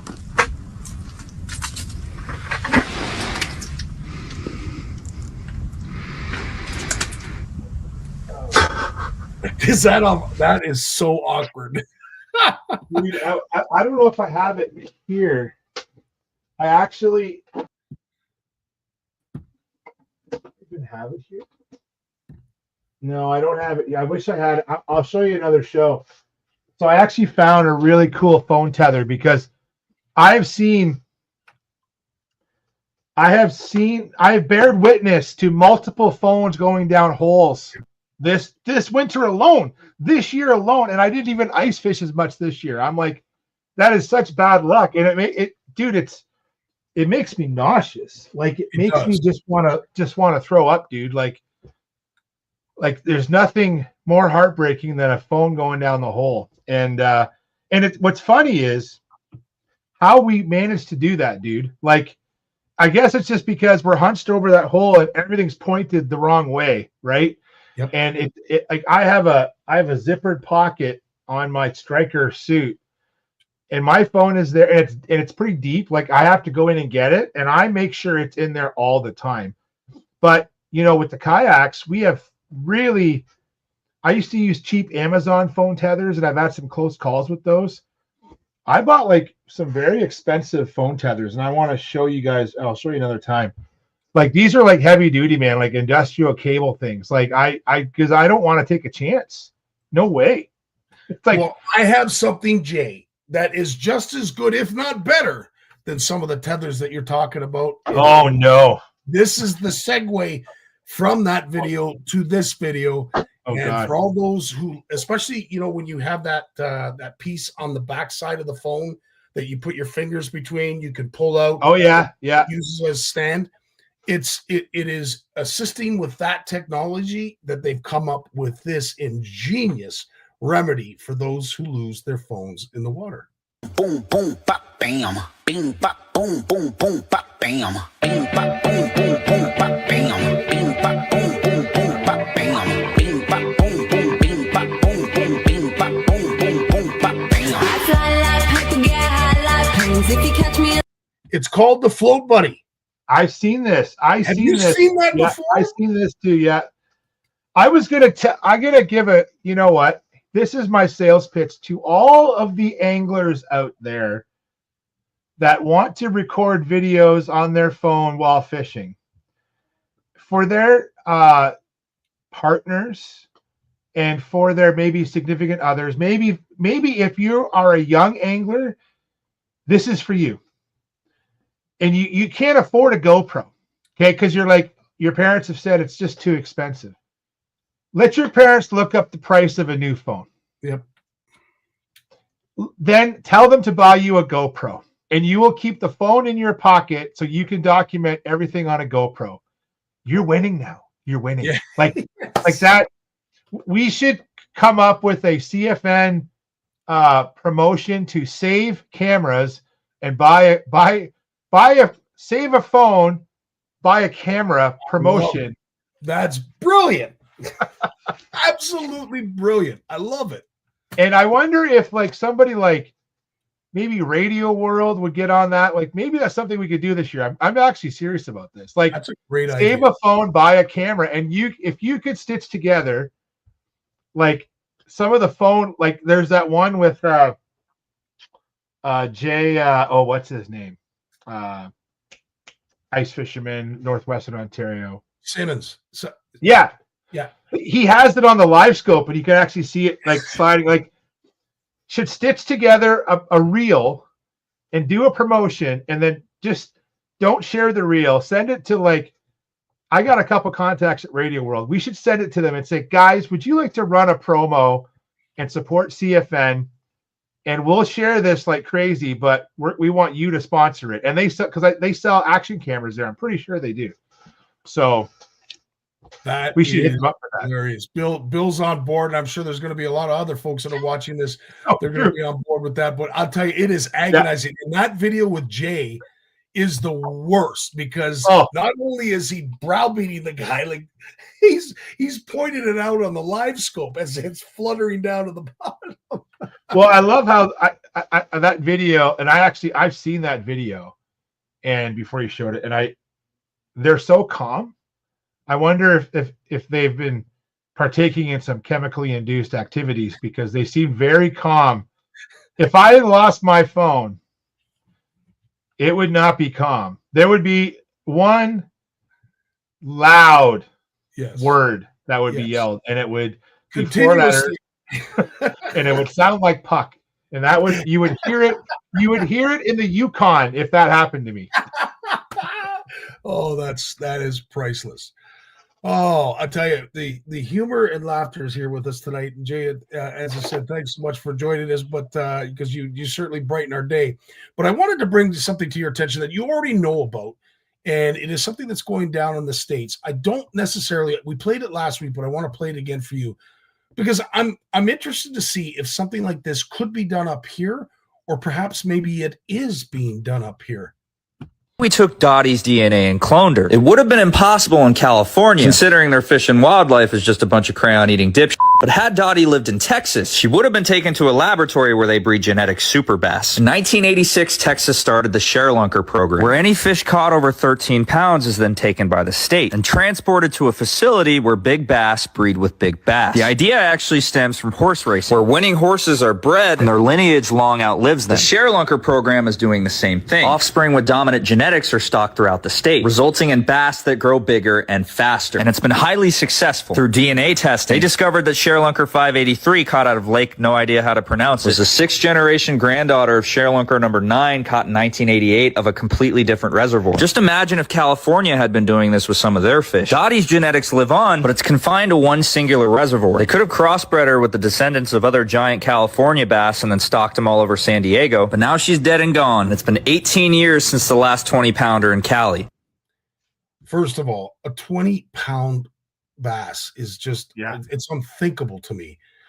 There's some, we haven't seen a lot of giant fish like that caught in a while, but I can remember 15 years ago or so when the California big fish craze was going on. Now there was, and that could be a whole show because there's the whole controversy with Mike Long and it's actually pretty negative, but honestly, like California just never did what Texas did. Texas, and realize that Texas, they were smart from the start. So, and what I mean by that is, hey Frank, what I mean by that is that when they stocked Florida bass in Texas, and I want to say, I just read this recently, their first fish they stocked, the first Florida strain fish were, I think it was like 1972. And it takes roughly 10 years to grow a 10-pound bass. Like that is the number that I was told. And so now there's variation within that because of diet and things, but generally it's 10 years to grow a 10-pound bass, Florida bass in Texas. The state record bass was broken almost exactly 11 years to the day that the first Florida bass was stocked in Texas. Is that right? And that's what triggered the Sharelunker program. And so the Sharelunker program has been going on for like 30 years. And that's why Texas is so, like, I'm not going to say that, like, their fisheries are not, how should I put this? I try to be nice. Their fisheries are not sustainable without that hard work, though, Scottie. So it's a bit of a slippery slope. But the money invested in those fisheries is amazing.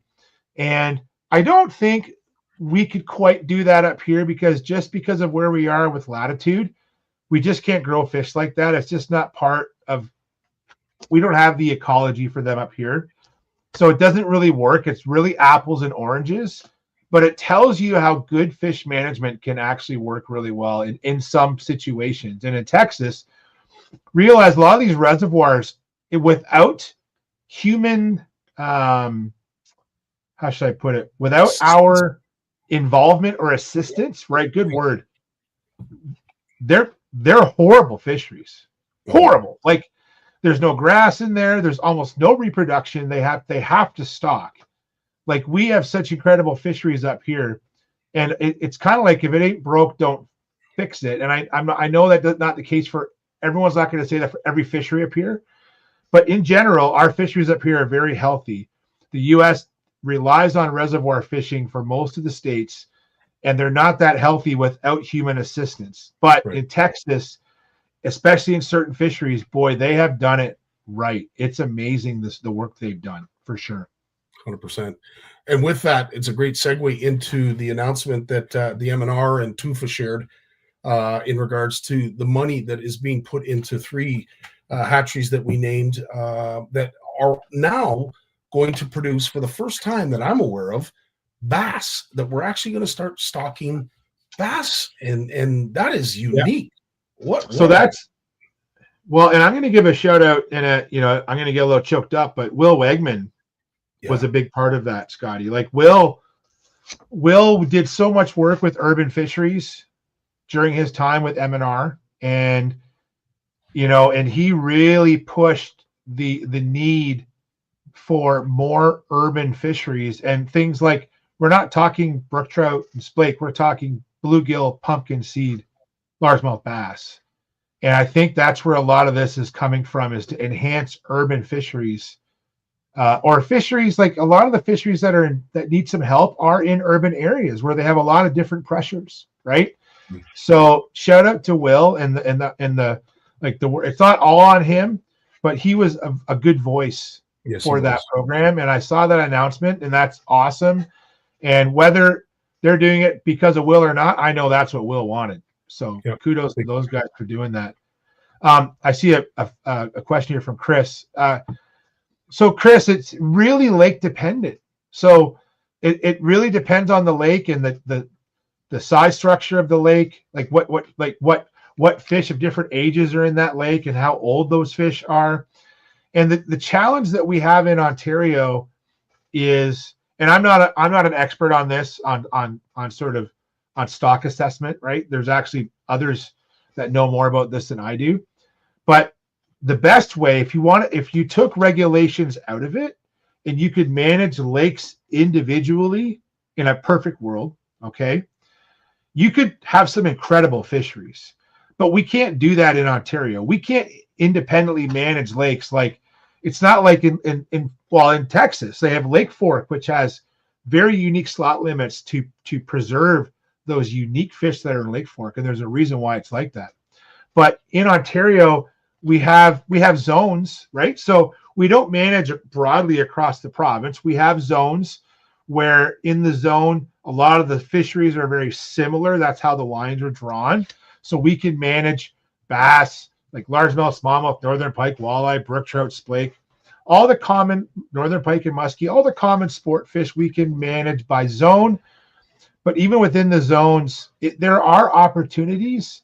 But if you're going to change a regulation, then you have to also enforce it, and there's additional costs there. So I've said before, like if you look at some of the data for walleye in the Kawarthas, like all the Kawartha lakes, Scottie, you know this, they go through these cycles, right? All lakes go through cycles, like good and bad.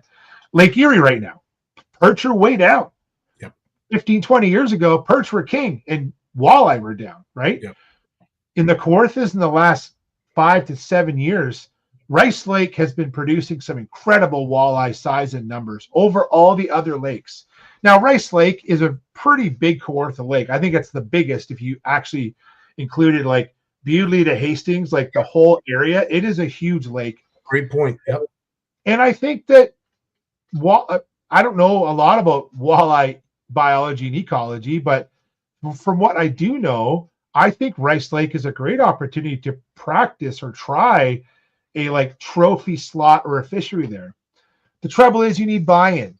And if you're a landowner on Rice, or you're a resort owner on Rice, and putting in a slot impacts your guest's ability to harvest fish, you're taking business away. So I would love to see more quality fisheries, but it's a balance of what's best for the fish and what's best for the resource. Like the resource meaning us as anglers using that resource. So it's hard. 100%. And Daryl brings up an interesting point that I wasn't going to weigh in until I got a little bit more educated on it. But Manitoba is going to slot limits basically on every lake across the province when it comes to walleye. And I, as I said, I think what we do here in Ontario might be viewed as getting into the detail of why we're imposing that slot limit, cascading it a province wide. I don't know if it's the answer because, of course, as you just mentioned, it should be done on a lake by lake basis.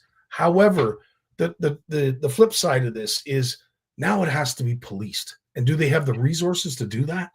Yeah, we don't, and it's hard. So we try to do what's best for the majority, right? And it's so hard. It's so hard to manage, but we do with the resources that we have, right? We're a small country and we're spread out over a huge landmass. Like Texas is a big state, right? But I always joke, like, when I go down to the U.S. to visit friends, you know, and they see me drive down there and they're like, how was your drive? And I'm like, well, I can drive to Alabama faster than I can drive to like Sault Ste. Marie, right? Literally, like and that's passing through like 7 states to get there, right? Like down there, they manage things on such a smaller scale and they can control that easier at the state level because they work in a more finite space. Our space is huge and it's hard to manage. So 100%. Daryl also had a comment up here.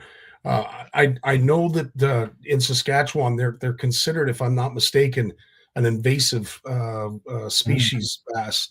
But the fact that a 16-pound bass was caught in Saskatchewan, I don't necessarily mean anywhere. Yeah, that province with the short period of growth that they have to be able to nurse a 16-pound bass is truly incredible.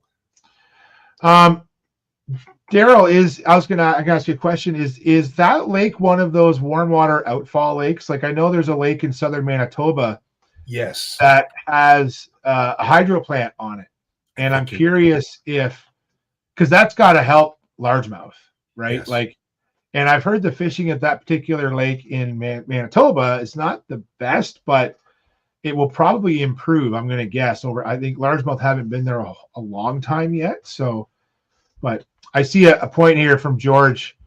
Yeah. So there you go. Now I haven't seen recent data from Rice, but so we're on the downswing again. Right. So, and that's, unfortunately, that's a lake that it gets pounded. The pressure on that lake is enormous. The Kawarthas as a whole are to me a pressured system.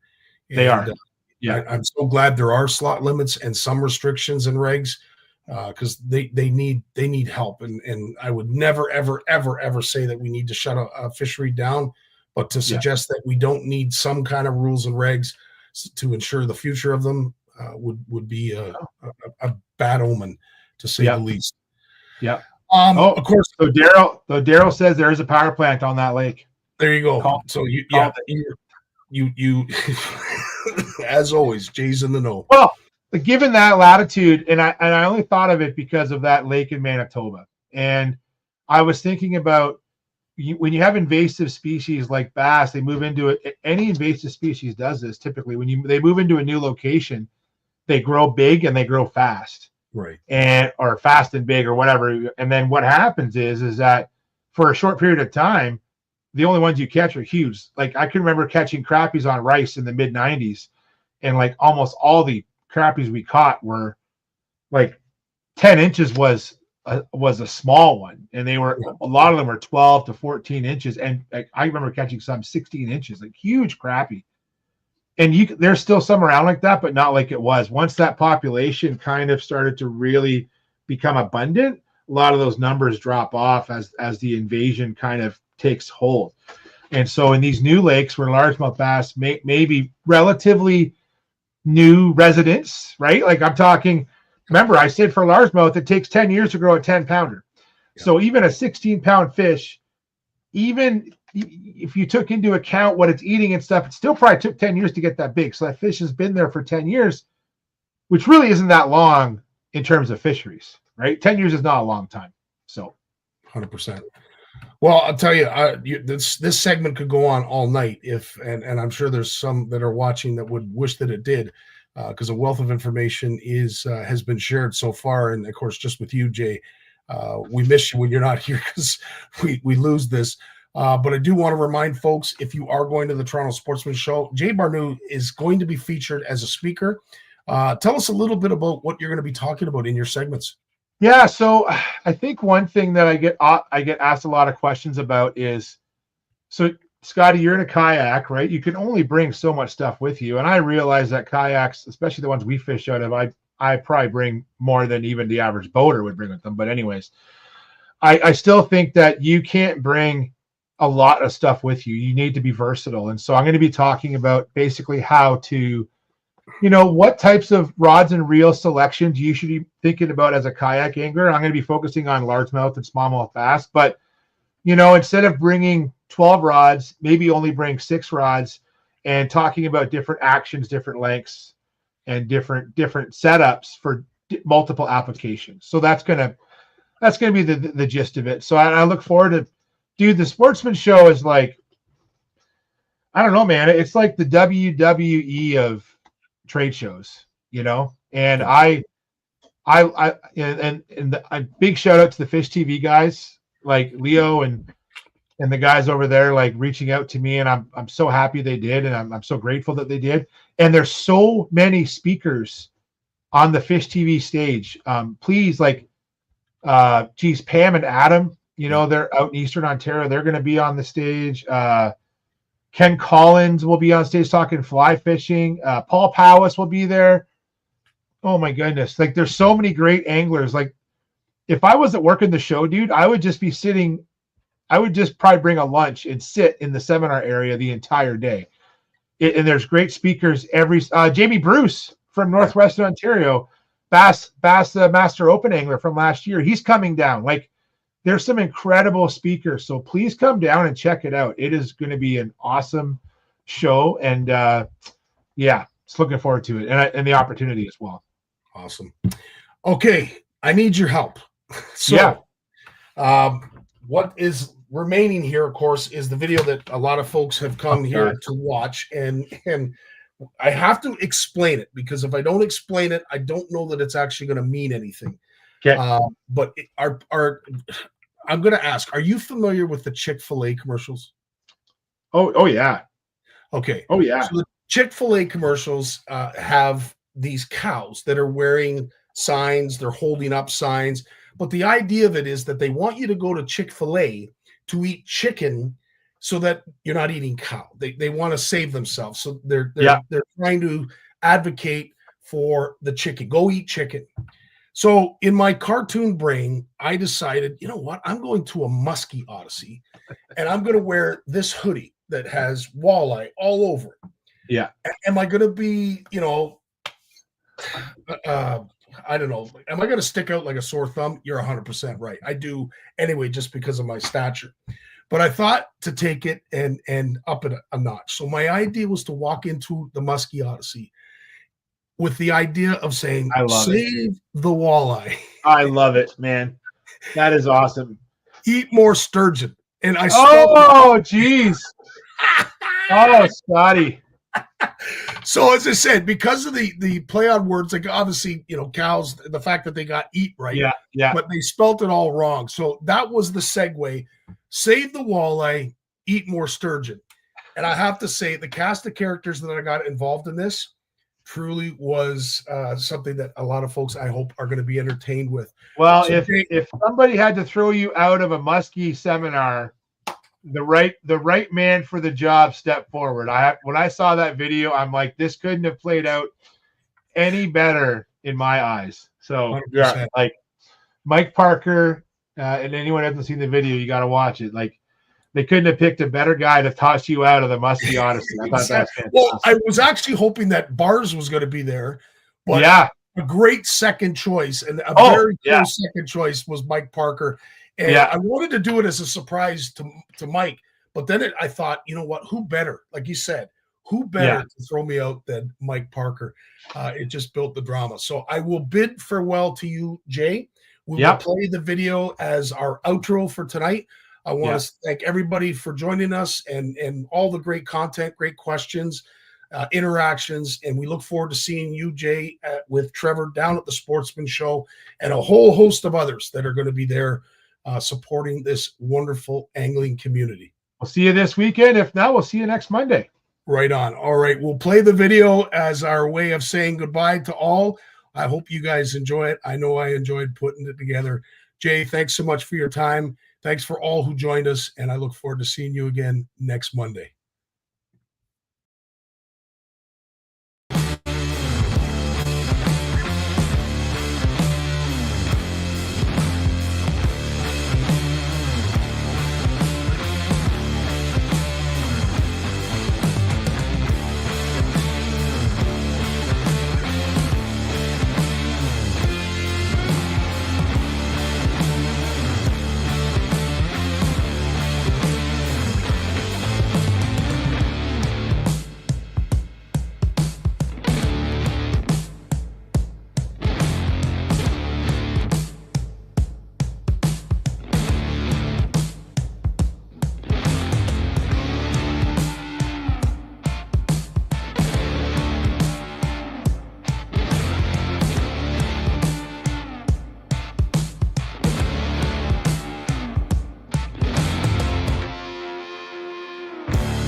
How we doing, folks? It's been a while since I've done one of these, so I hope I don't butcher it too bad. But I'm down here at the Burlington Convention Center, and I'm about to go into the Muskie Odyssey. Of course, we're down here to support all these wonderful vendors at this incredible show. But I'm going in there with a bit of an ulterior motive. I'm going in there to advocate for our beloved walleye. What could go wrong?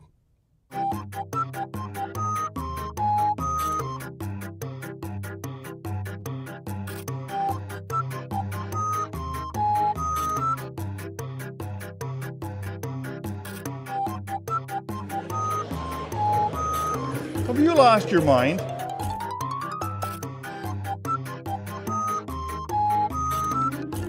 Save the walleye. Eat more Are you nuts? No, I am not going to jail. All right, fair enough. No.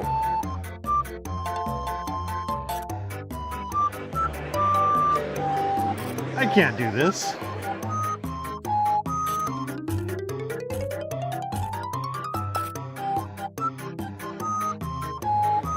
Save the walleye, yeah. Eat more sturgeon. Isn't that illegal where I live? I don't know. I like save the walleye though. Save the walleye. All right, I'll go with that.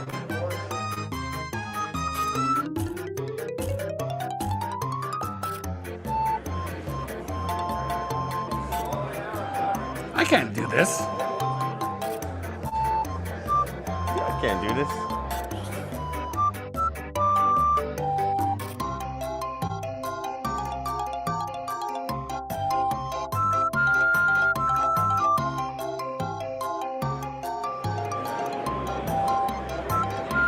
Are you nuts? Been known to be.